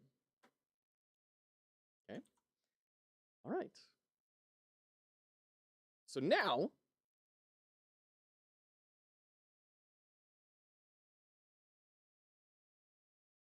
game. We need the game script. On ready, we need to do signal bus dot spawn bullet dot connect spawn bullet. We need to make a new function here. Spawn bullet, and we're gonna take the position. Yeah, we're just gonna do POS. That's not great, but whatever. And then we're gonna say var new bullet equals bullet dot instantiate, and then new bullet dot global position equals POS, and then get tree dot, I guess, yeah, add child new bullet. Okay, now none of this exists yet, but it will. 2D scene bullet. We're gonna add a sprite. We're gonna add an area. We're gonna add a collision. This is gonna be a, yeah, let's just not even make it a body. Let's not even worry about it. Scenes bullet. It's probably just because I never really got far enough into a game to have lots of things in a scene. Sure. Okay. Yeah, I mean, if I was going to be like cycling in different platform patterns or something, or moving to different rooms, then I totally see what you're saying. Totally see what you're saying. Add scripts. Bullet. For our collision shape, we're going to turn this into a circle. Our area 2D collision is going to be a damage zone, and it will be looking for the player and the world. Don't care about cards, don't care about damage zones, don't care about the boss. Okay. Great. So we need signal bus dot player damage dot connect to player damage, and then we'll do func player damage signal bus dot player damage dot emit. I have created Ouroboros. This is not what I'm wanting. I need area 2D dot area body entered. There we go. And this needs to take area. Okay. There's that. We need to set direction. So velocity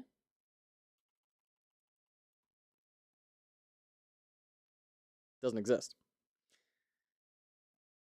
You can click on the dot and set the layers by name. Oh, okay. Interesting. Oh, that's fun. I didn't know that. Thanks.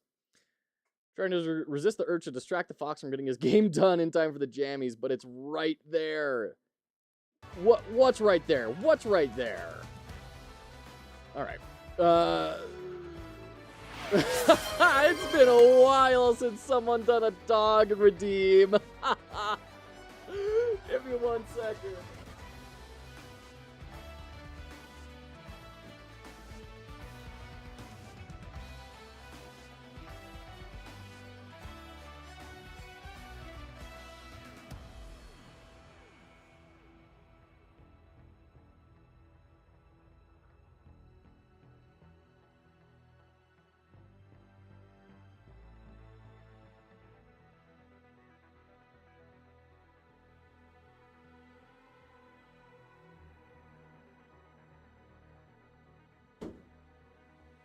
Okay, there we go. There's Marvel. Yeah, who's a good boy? Yeah, who's a good dog? Huh? Who's a good boy? You want to say hi? Yeah. It's a lot less distraction than I was expecting. I was expecting to review my game. Oh shoot! Get my points above 9K on purpose. Yeah, how we doing, huh? Oh, that's my dog. That's my buddy. All right. There you go. Say hi to Chad. Say hi. do high five. High five. Good boy. Yes. Jack.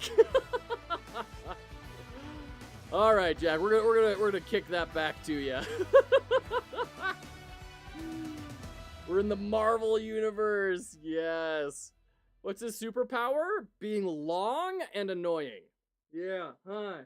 And really barky, huh? Yeah. And you're pretty smart, too. You're a pretty smart dog. There you go. Oh, good job. Okay. Developer dog, yes, absolutely. We have developer dog and we have junior dev. Okay. What am I doing on ready? I need to... Movement, right. We need to set movement. So...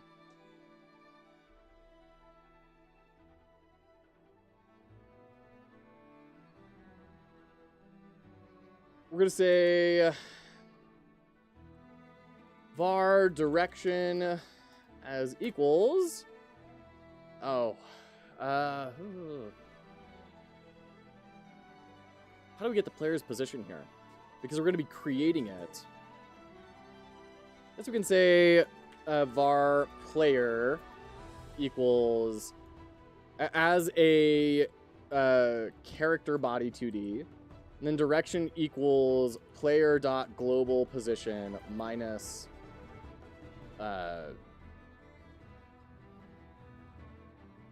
global position. Right. And then we do in process.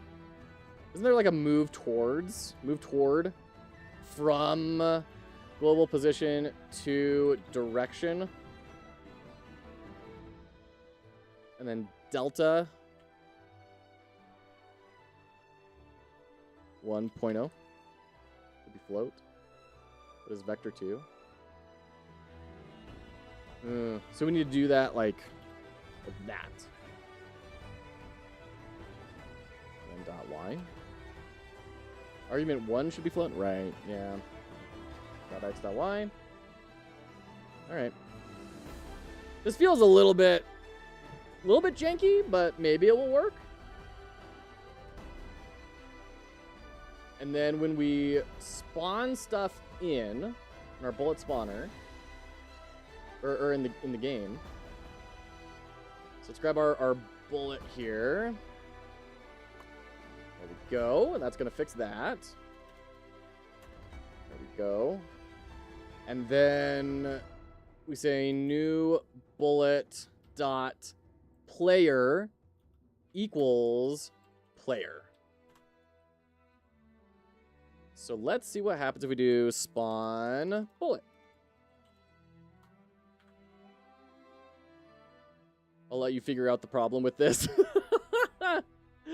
Thank you. Spawn bullet is taking a we'll just say vector 2 0 0. Okay.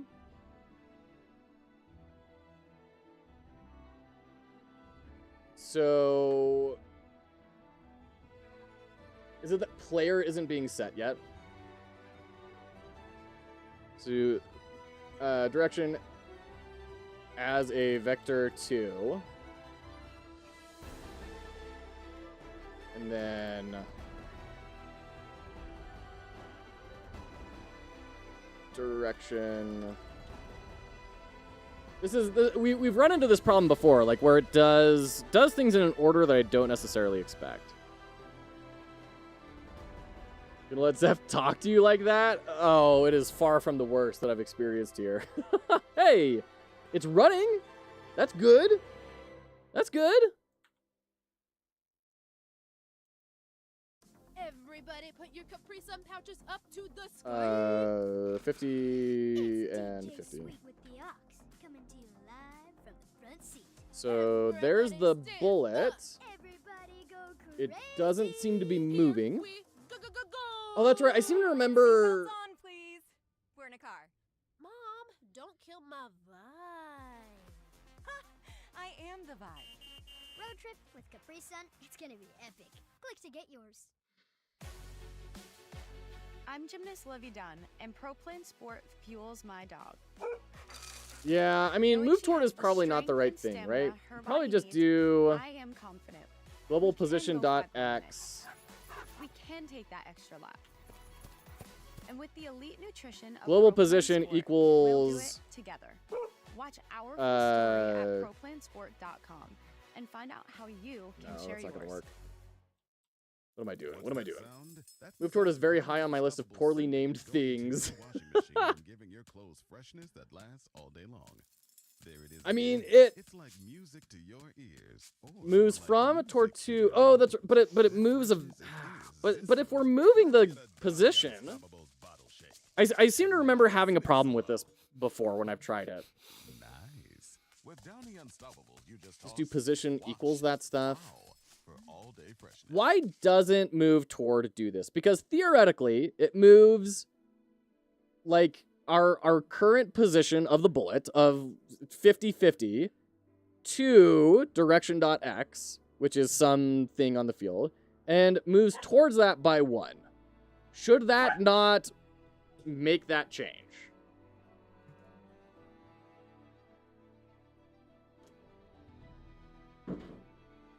It doesn't work on variables? Why? There are 2 problems, one technical, one conceptual. The technical is what Jack is saying. It takes a float and returns a number closer to the second float. Right, which is what we're doing. We are giving it 2 floats, and then the third float. We're saying move this float closer to that float by 1.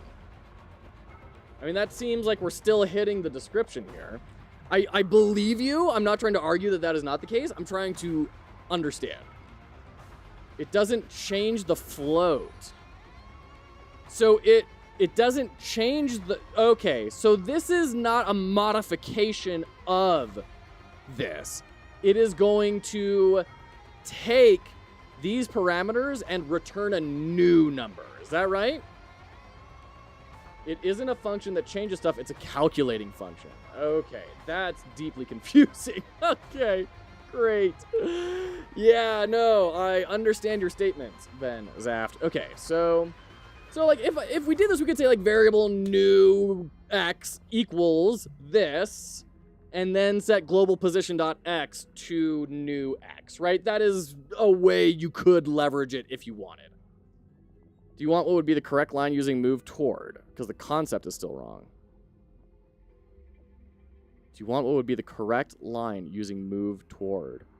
I'm not understanding the question, but I am curious. Global position equals global position dot move toward. Yeah, okay, so that's, yeah, okay. And then delta times speed. Yeah. It's like that because it takes in other values other than flow. You don't need to calculate the direction if you use move toward. Yeah, that's a good point, actually. That's a really good point. That's a really good point. I am actually going to do that because that's simpler and makes sense to my brain. So I want to get in the habit of doing that. Thank you for that, Zaft. Player.global position.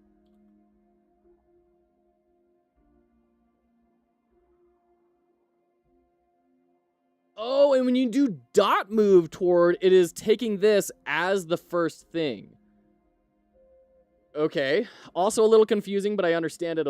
And then we do delta times speed, which does not exist yet, but var speed, or const speed, we'll say 150, I don't know, sure.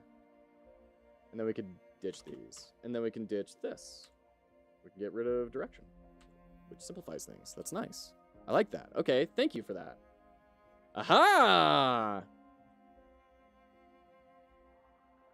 Ah, okay, but this is the problem, because now they're chasing the player, which we don't want. So we do need the direction. But we don't need the minus global position, so we just do direction. Because we want it set to start off with.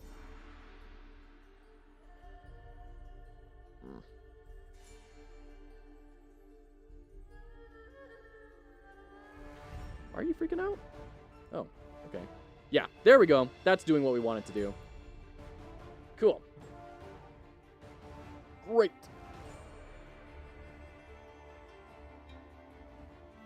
And then we're going to add an on-screen notifier. And then on ready, we're going to do visible on-screen notifier 2D dot screen exited dot connect delete.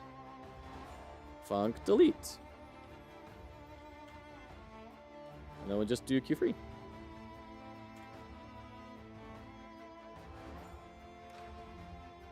Rename direction? Call it target instead of direction? Sure. Yeah. I'm okay with that. I think direction still works, but I agree that target is a better name for it. Okay.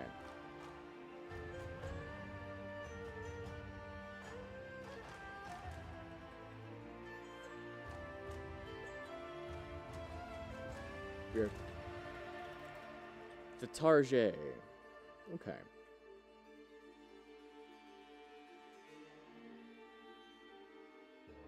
Ah, but it's moving towards the target instead of the direction of the target.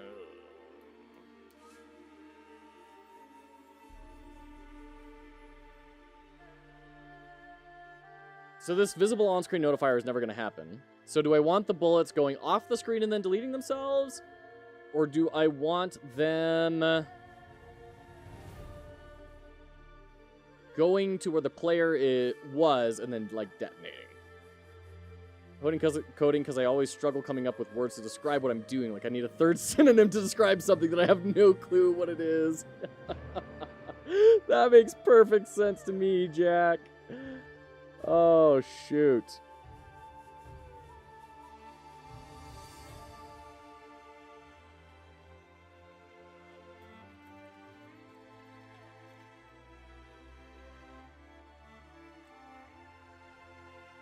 Okay.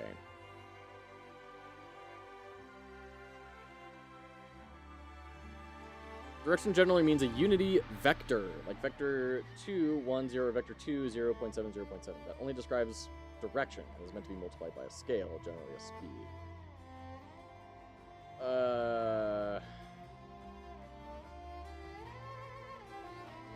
I mean, it is a vector too, right? But it's not directly a direction, right? It is a position to move towards, not a radial sort of thing, right? With length equals 1. Okay, it's like normalized. And always move the target away from the bullets. But why, though? Like, that sounds like so much more work. If we could just calculate the direction, normalize it, and then move them in that direction. Or do this. You know what? For the meantime, if global position minus target equals 0, delete. Everybody put your Capri Sun pouches up to the sky. Vector It's 2. DJ Sweet with the Ox, coming to you live from the front seat. 1 second. Everybody stand up. Everybody go crazy. Here we go, go, go, go. Seatbelts on, please. We're in a car. Mom, don't kill my vibe. I am the vibe. Road trip with Capri Sun, it's gonna be epic. All right, don't tell me you're doing a clone of the banana game. No, we're not doing a clone of the banana game. No, not at all. Not at all. If global position dot is equal approximate to account for, oh, that would be awesome. I was concerned about that. Dot is equal approx. Oh, that's rad. Okay. Okay. Oh, that's so much tidier. That feels so much better. Thank you. Okay. Let's check that out.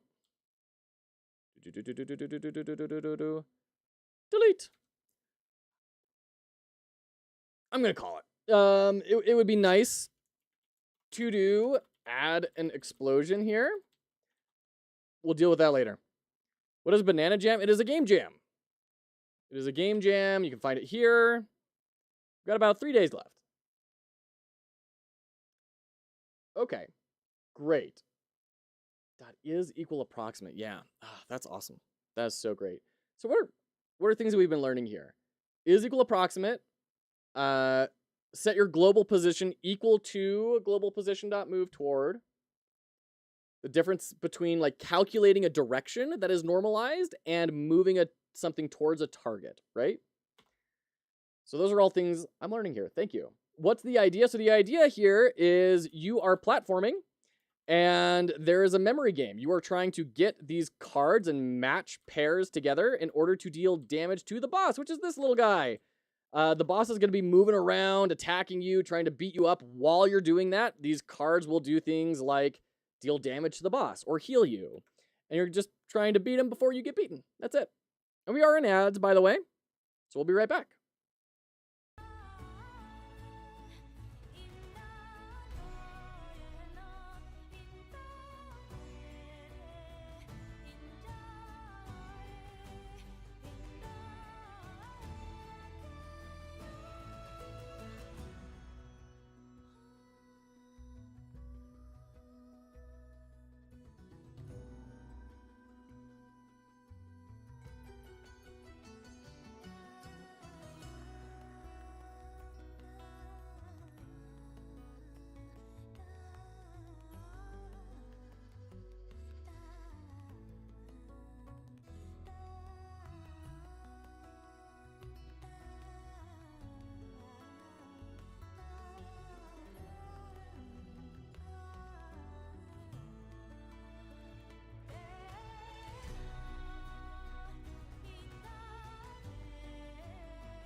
Welcome back.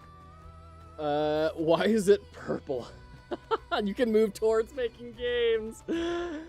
So these are all just placeholder textures, right? These are going to be cards that have a consistent back, and then you flip them over, and there will be symbols on it, like a sword or a banana, or, in this case, for the secret object you're supposed to include in your game as a part of the jam, there's two pairs. There's a pair of banana, which can heal you one, but then there's banana and bread, and banana bread is the special object. So if you get banana plus bread, then it will do essentially the Mario star effect on you. You can go run around willy-nilly. Okay. Whew. What am I doing here?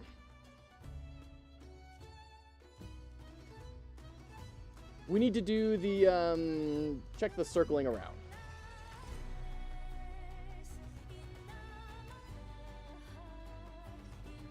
So, in our ready, instead of doing charge, we're going to do circle, shoot. See what happens here. Okay. Global position, or key global position on a base object. Circle path, follow. Okay.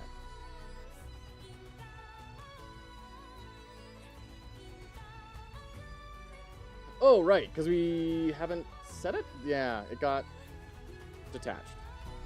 There we go. Okay, so it's moving along the path. It is not... it is not triggering the bullets. But, you know, we're making progress. We're moving things. We're doing stuff. We also need to make the boss not collide with the platforms. Don't Don't look for the world. You're fine. You don't need the world. The boss is carrot cake. Eternal coffee shop rivals. Ah. K-Hidao, good to see ya. Have I been very well? How are you doing, friend? We're just working on this game jam, cruising through, learning new things every day. How are you? How's work going? Is it... I know you shipped your first feature a little while ago. How are things after, you know, dust has been settling, after the restructuring and everything? How you doing? Do people cook bread with bananas? You never had banana bread, Prostal? Yeah, you like mash up the banana and you mix it in? Are you making Cooking Mania? Make dough, the blend banana into, or just leave chunks in there. You go. Banana bread's fantastic. Yeah, it's a delicious treat with at least some amount of nutrition. Yeah, look it up. Banana bread. It's great. I mean, it's not my favorite thing ever, but it's nice. Had a nice Labor Day weekend. I'm glad to hear it, K-Hidao. Glad to hear it. Yeah, I didn't really know banana bread was very regional, but I mean, it makes sense to a certain degree. Okay. Can't imagine how it would be taste with meat or cheese.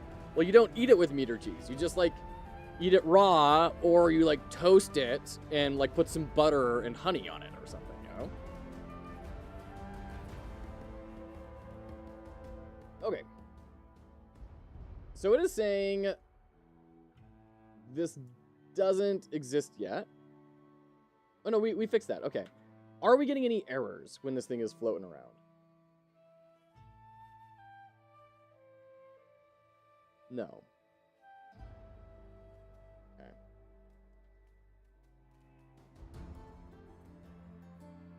So these things. Are you being entered? Yes.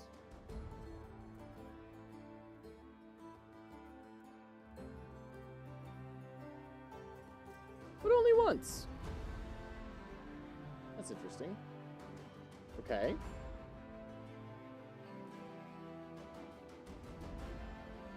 You can also delete that spawn bullet. We don't need that anymore. Spawn bullet connect to spawn bullet. Okay. You need a new game idea. The new game idea is one of your old games that you need to take to the next stage of development. Go. Got my TCP client in C working with my JavaScript HTTP server for multiplayer packet routing. Wow. Had some help from a friend who works at Microsoft. Visit her in California this weekend. Oh, that's awesome, K-Hidao. Congrats.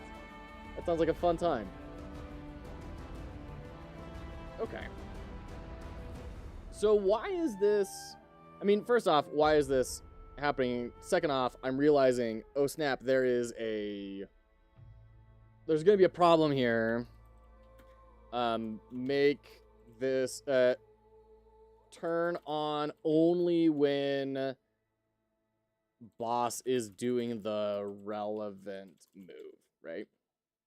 We're gonna have to do that.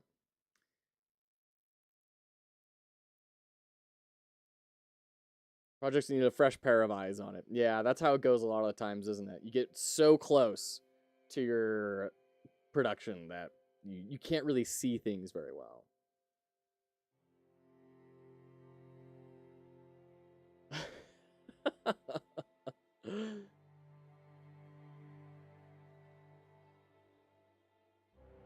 Kind of white girl Starbucks kind of snack. Oh, shoot. I don't know how much I agree with that, but I live in a very different culture. I live in a culture where coffee is never really consumed. So I have different perceptions of banana bread. White girl Starbucks snacks, I would say, are like pumpkin spice scones or something, you know? You're in America, real coffee doesn't exist there. It's like the home of white girl Starbucks. Yeah, but I live in Utah, and there's not a lot of coffee consumption here relative to other areas of the nation.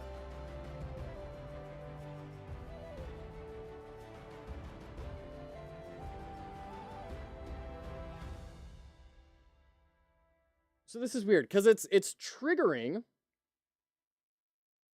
right at the start, but then it doesn't trigger again.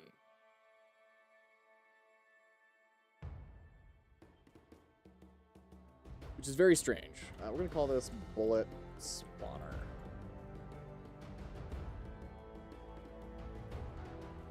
I'm just boiling some brownish goop and gulping it down to stay awake when I'm too quacked, and probably doing it in the most inappropriate way. Oh boy. Print. Spawn. Area entered. So yeah, it happens at the very beginning, and then never again. Barilla Protein Plus pasta provides a good source of protein and fiber with the classic taste you know and love. Now available in a new fun shape, Celentani. This corkscrew-shaped pasta is perfect as a post-run pasta salad. Or a quick and easy mac and cheese. Protein Plus pasta. That's a win. Barilla Protein Plus pasta. Tap the banner. So that's our problem.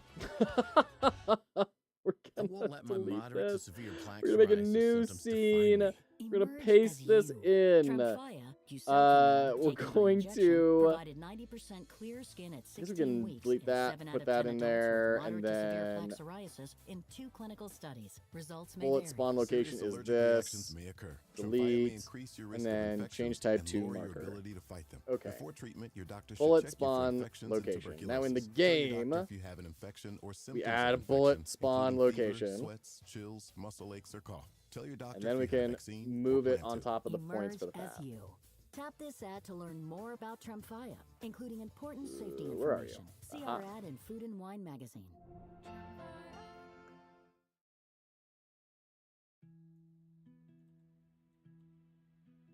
One, 2, 3, 4, 5, 6, 7, 8, 9, 10, 11, 12. 4, 8, 12. 12. Okay. Drag you right there.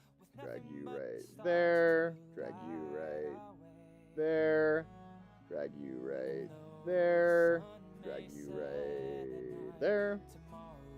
Put you right there. You right there. You right there. You right there. You right there. Look at that. Like I almost planned it. Okay. The only thing I have is that I want to have a theme of boxes. You are a necromancer receiving packages of body parts. Cobble them together.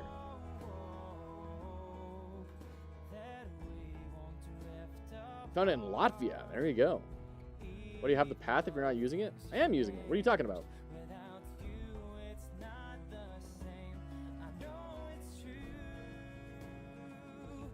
That's your new game. Good. I can't wait for USPS Necromancer.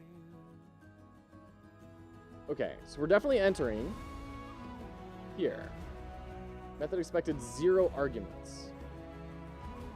What is my problem? Right there. That's what my problem is. There we go. Look at that. Nice. Yay, we got bullets. Hooray. We are getting errors every time. Can't change the state while flushing. I get this every now and again where it doesn't want me to add children. And it says, like, you need to do something else. And I don't know what's going on about it. The fact it doesn't go through the center is going to kill me. Please fix it. No, I don't want it to go through the center. I want it to target the player.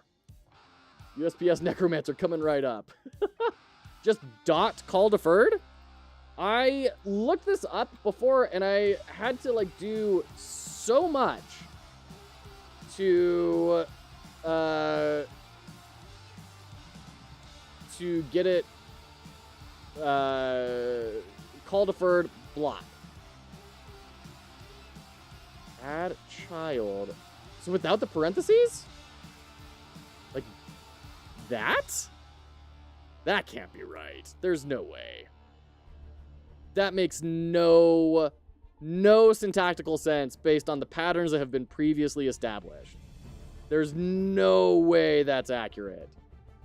That cannot exist. No. No. No. What is all this? What is all this? This is what I did. What is another pattern that uses this that I would be able to contextualize this?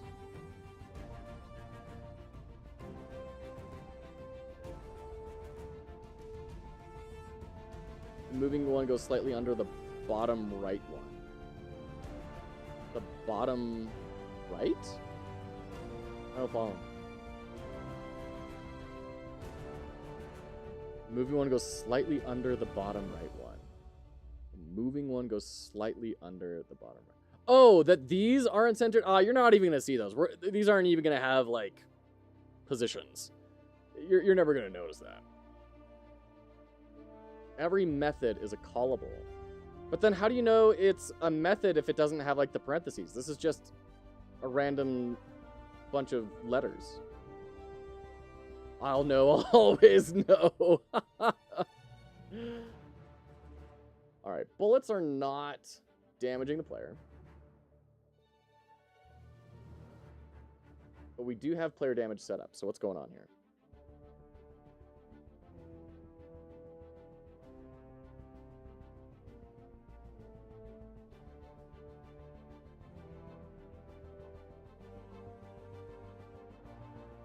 Using parentheses is a syntax anomaly much more than this?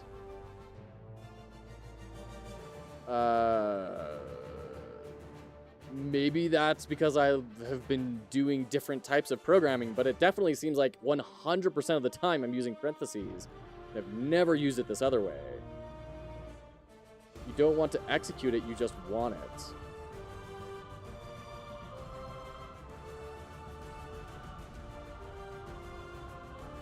But I do want to execute it.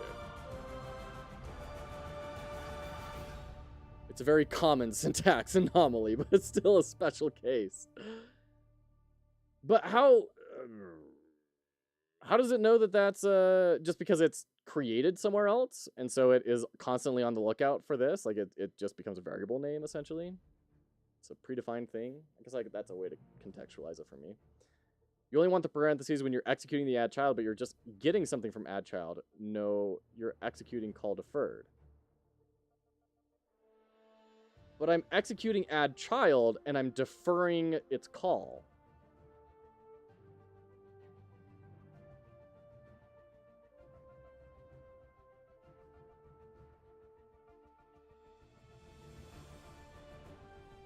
Do x dot call deferred child.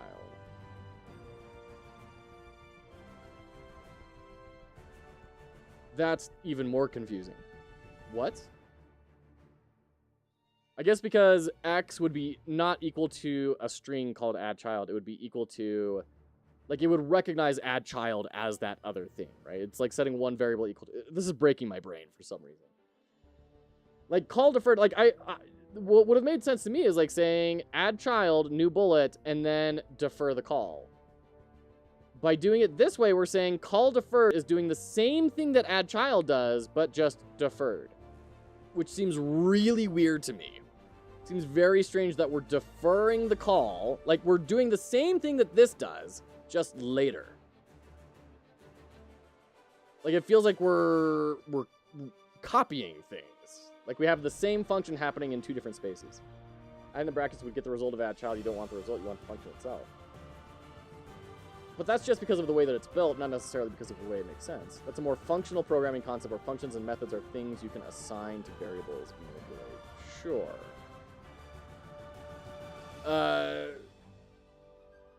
Yeah, it just seems weird. It seems to me like we're duplicating effort here. You know, it seems like we have the add child function here, and then we also have that add child function in here. I feel like I need to observe how add child is actually put together in order to understand, because it feels like add child by default is not running add child, but it's running some sub function inside of itself that adds the child, and call deferred basically waits and then runs that other thing. So add child is not the method that does the thing. It is what is called, and then it executes the thing, is how it's making sense to me right now. It's internally scheduling the call to add child to the end of the process frame.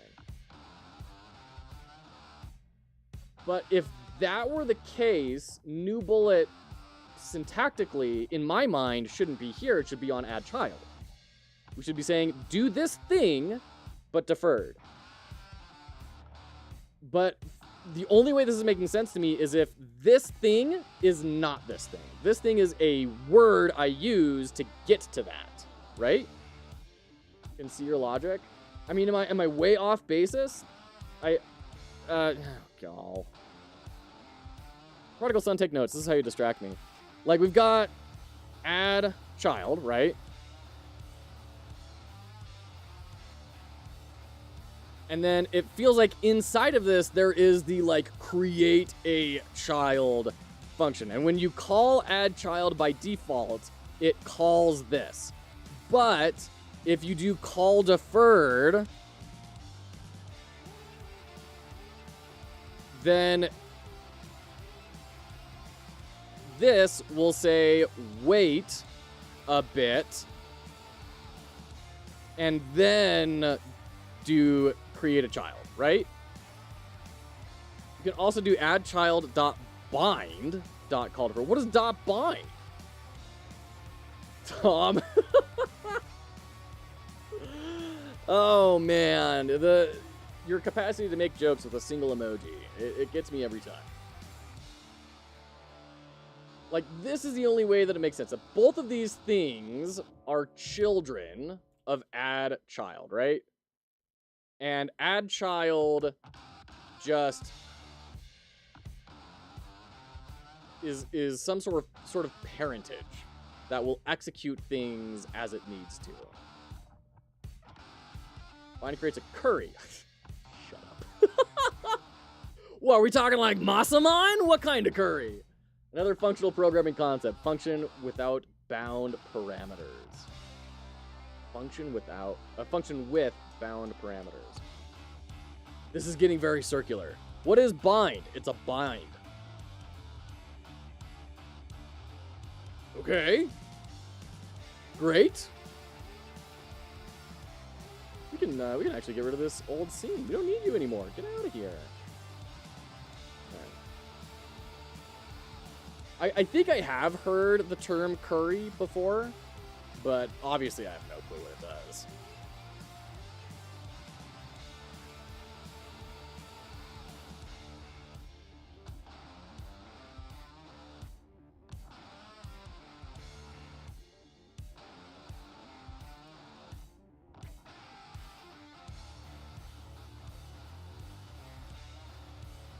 What are you talking about? No, we're still working on it. Just people are trying to teach me very advanced for me programming concepts, and I'm being obstinate is all. Currying is the technique of translating a function that takes multiple arguments into a sequence of families of functions, each taking a single argument.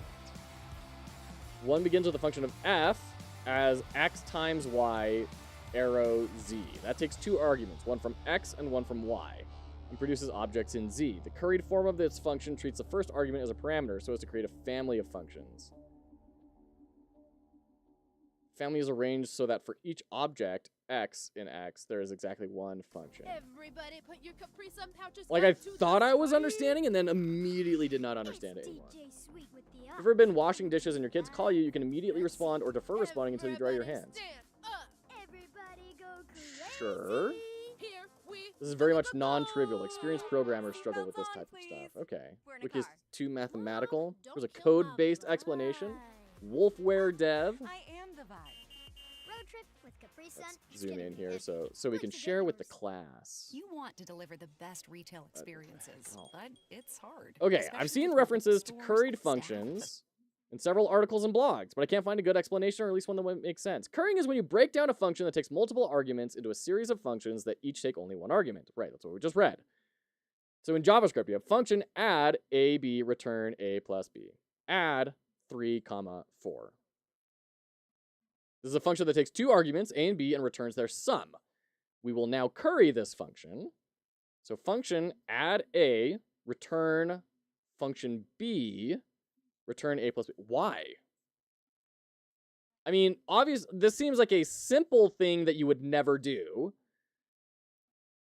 This is a function that takes one argument, A, and returns a function that takes another argument, B. And that function returns a sum, but you're not passing in B anywhere. Add 3, 4, return 7. Why does that get passed in as B? How do we know that? Is it just every next parentheses is looking for a nested function to pass it into? Are you not understanding the reason for call deferred or the add child function? I'm not understand. I mean, I guess the add child function. What I'm not understanding is the syntax of add child dot call deferred new bullet instead of add child new bullet dot call deferred. That's what makes sense to me because we're like modifying the call. So that's what I was saying. The only way this makes sense to me is if add child is like this big parent thing, and there is another function inside of add child that is actually doing the creation of the child. And when you just call add child by itself, it says, cool, I'm just going to run this. But then if I access call deferred instead, then it will do this other behavior eventually leading to this. That's the only thing that's making sense to me. The thing is, add child is nothing special. It's just a normal object. A method is a callable. And I think that's another word that I don't totally grok, callable, and like really what its implications are. Add 3 will return function, then add A and B, but B is only parameter you're sending to it, and already stored in closure. Function, then add A and B. Okay. Add child is a function, right? So normally you would call it as add child. Yes. Yes. Press F1 and type in callable. Built-in type representing a method or a standalone function.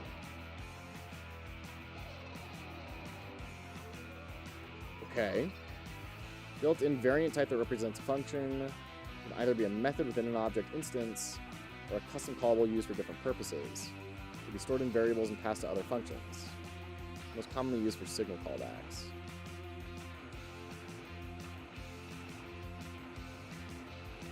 So this is the same as just saying callable. Oh, shoot. This is the same as saying callable equals function. No. What? Representing a method or a standalone function? I do not understand this. You guys are breaking my brain. In my mind, it's like a method is a class that is extended into other methods. So like it has functions inside it while it is its own function. So add child is a shortcut for add child.call. Yes, Zaf, that's my current mental model. Short cute. It's a lot of people trying to explain things in a very... Yes, and Twitch explains is always a little bit rough. English, Tobias. English. So, okay.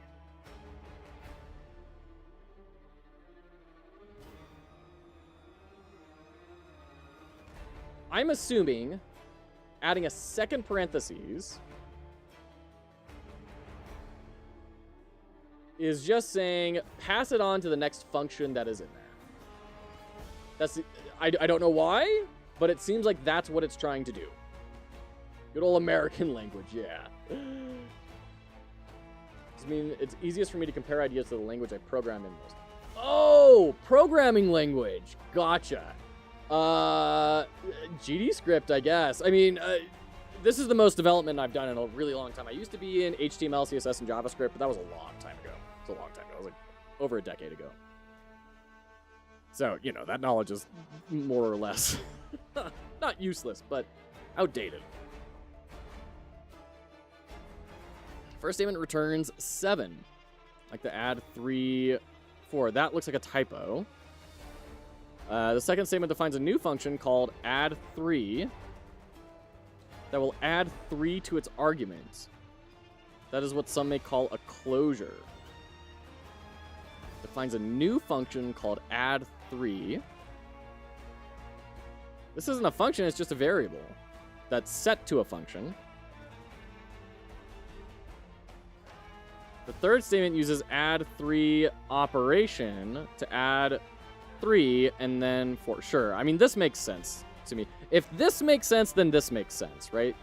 That's just mathematical transmutation properties.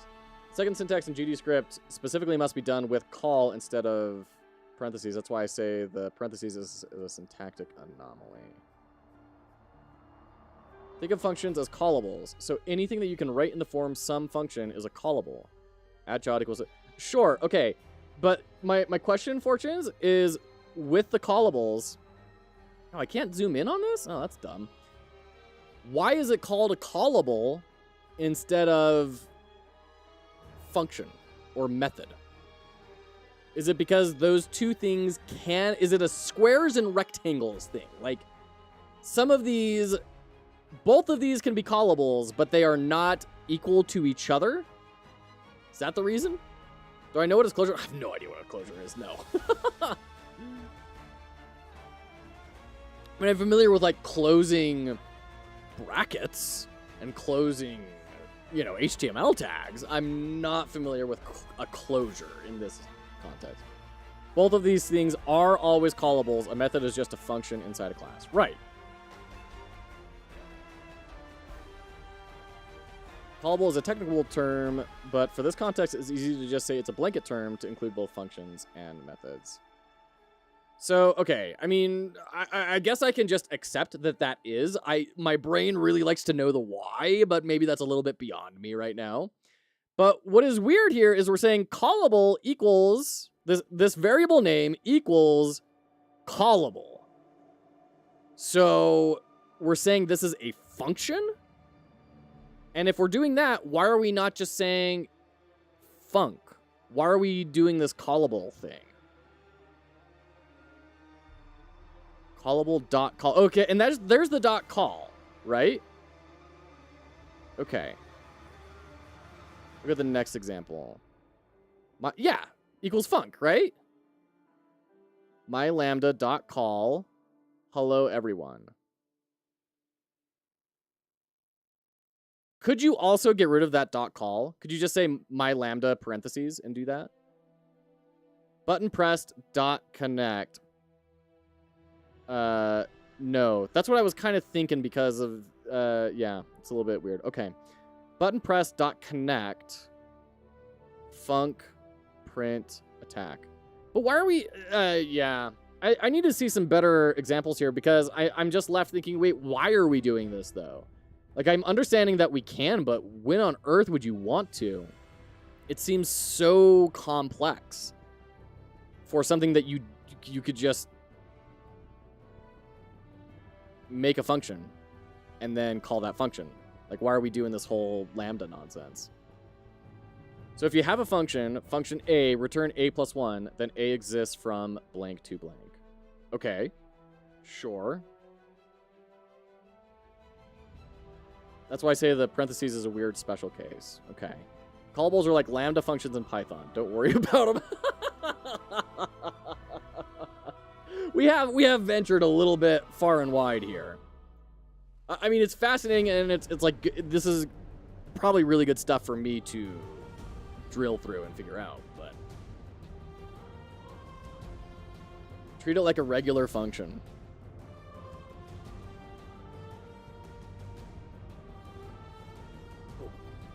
Why would I do that? I don't know. Seems weird. Okay, but the point was, the reason we got into this was because of this, addchild.callDeferred. And I think I reached something of a decent mental model for this for now, at least. View stuff like -f. F equals function, A equals 10, return function B, return B plus A. Yeah, like, I see people writing that out in these examples, and I'm like, why are you making this so complicated? Like, that seems so unnecessary. But clearly, I'm missing things. There's places where obviously this is helpful. I just have not experienced them myself, or have not recognized that I've experienced them. Okay. Where are we at on this? We are making the bullets. One way I've used callables recently is being able to pass them as data into other objects. I am not calling them directly. I might call them later. Thank you for that, Cube Miser. I can, like, vaguely understand why that might be helpful. I'm just not quite there, I think. Add child is a function, but you don't have parentheses at the end. Without that, you need to use bind, call, or call deferred.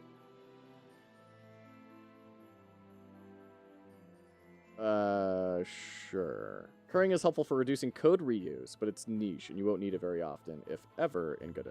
Okay, interesting. For reducing code reuse. Okay, interesting. So, we're not taking damage here, which is a problem.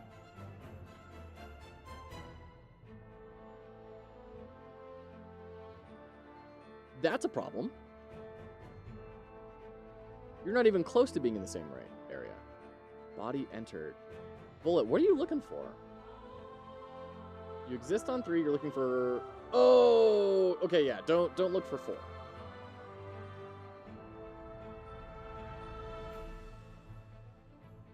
Okay, so that's running. Huh. Okay, so the signal's working. Their damage emit. Ah.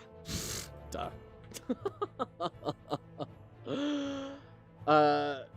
Yeah, no, I appreciate everyone trying to... There we go. Now it's working. Trying to coach me through this. I think this may be a little bit beyond where I'm able to really grok, but it's good to sow the seeds, right? And start to see there is this thing that exists that is kind of there. That's good. Add a message to programming help to hopefully wrap. Thank you. Thank you, Zaft. It's not just complicated. It's complicated for a reason. Basically, it's like you storing value in A as a globalist variable that exists in scope of F.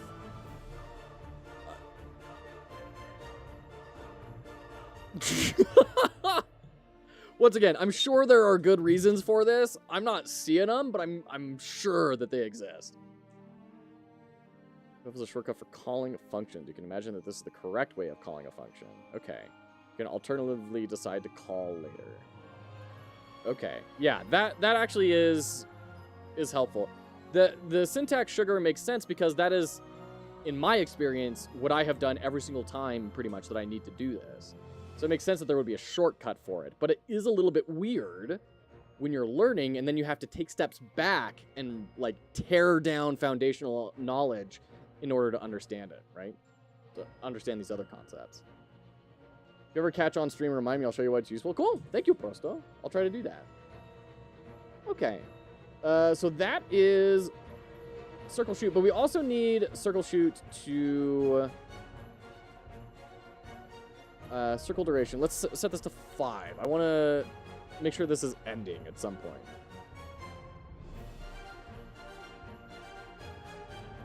Yeah, it is not. And where are we printing area entered? That's got to be in the spawner, right? Get rid of that.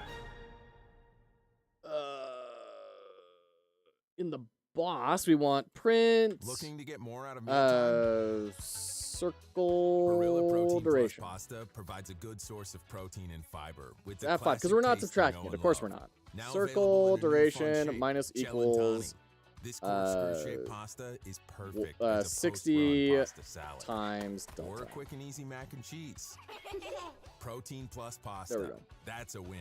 Barilla Protein Plus Pasta. Tap the banner to learn more.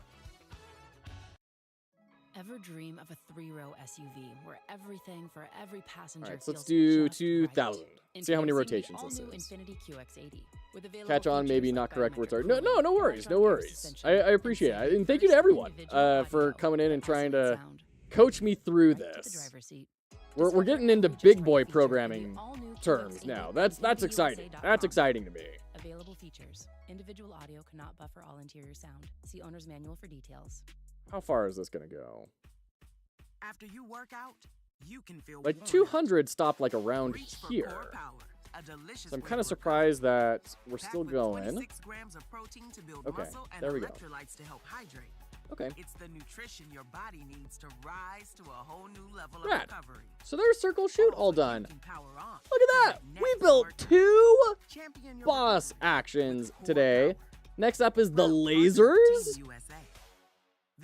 And then after that,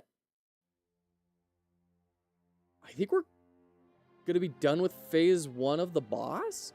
And I think the boss is taking damage right now. I need to verify that. Oh, the boss does not have health. Boss is not taking damage. HP equals 10. And then we're going to do signal bus dot boss damage dot connect boss damage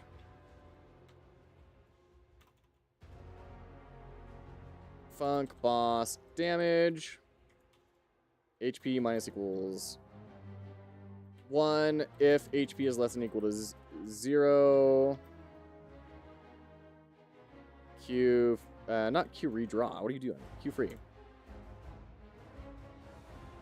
Promises and first-class functions are two things I explain to pretty experienced people almost on a daily basis. Okay. Promises. That sounds vaguely familiar. I feel like we did go over promises in my C++ courses. First-class functions, that's totally new. It's going to be hysterical when you go to UE5. I'm probably going to be in blueprints for quite a while before jumping into the deep C++ stuff, to be fair. Okay. What was I going to do here? Right. We need to make sure that... I need to see which cards are damage. 5. We need 5s. I don't know what either of those things are. Well, there you go. We're going to learn together. So 5. Shoot. And I definitely need to spend some good time working on the platforming here. I need gravity to be a lot less. Debugger. What are you doing? Oh, okay. Here we go. Agile.call deferred. Let's try it again. And then boss, when you take damage, let's just print boss HP, and then we're going to get rid of the direction. We're going to get rid of circle duration, clean up our log. Gotta go get some sleep to stream early tomorrow. See you tomorrow. All right, take care, Jack. Hope you do well. I'm excited to hear how your stream goes. Best of luck. Let's knock some of these out. 5 and then 5. Oops. Darn it.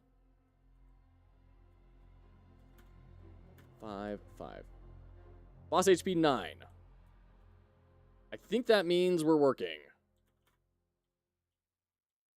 5, and then where's our other 5? Up top. All right, let's grab the 2. And then the 5. There we go. Boss HP 8. Great. All right. Bosses are one step away from being done with the lasers. And then honestly, we may just do phase 1. And then we'll go through, do polish. And if we end up having time for phase 2, which is teleporting randomly, and teleporting shoots a bullet, and then blasting the player, chasing the player with a laser, and then bullets that will arc around towards the player, while the boss kind of follows maybe an infinite sign symbol path or something. I don't know. Don't know why I didn't realize you have a Discord I could join. Yeah, Cube, good to see ya. Thanks for jumping in there and hanging out. Okay. I think this is an excellent place to call it today. We've been going for nearly 3 hours, and I need to go dad, unfortunately. I mean, not unfortunately. I love being a dad. Unfortunately for the stream. But this has been such a joy. We made a ton of progress. I mean, look at all that we did. We got everything all set up. We got multiple boss attacks up and running. We started learning about callables. We started learning about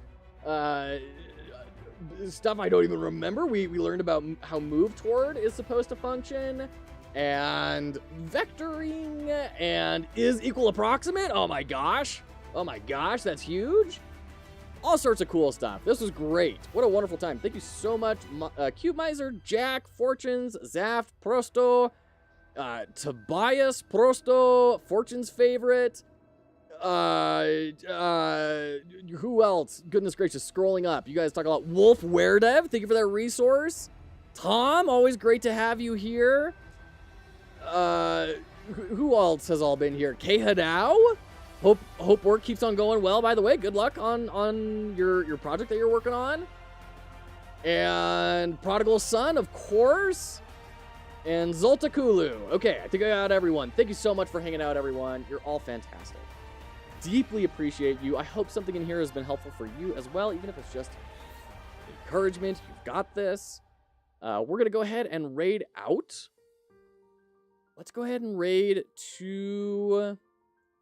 Let's keep it in the game to family. Oh, we got to go raid to Sockhouse.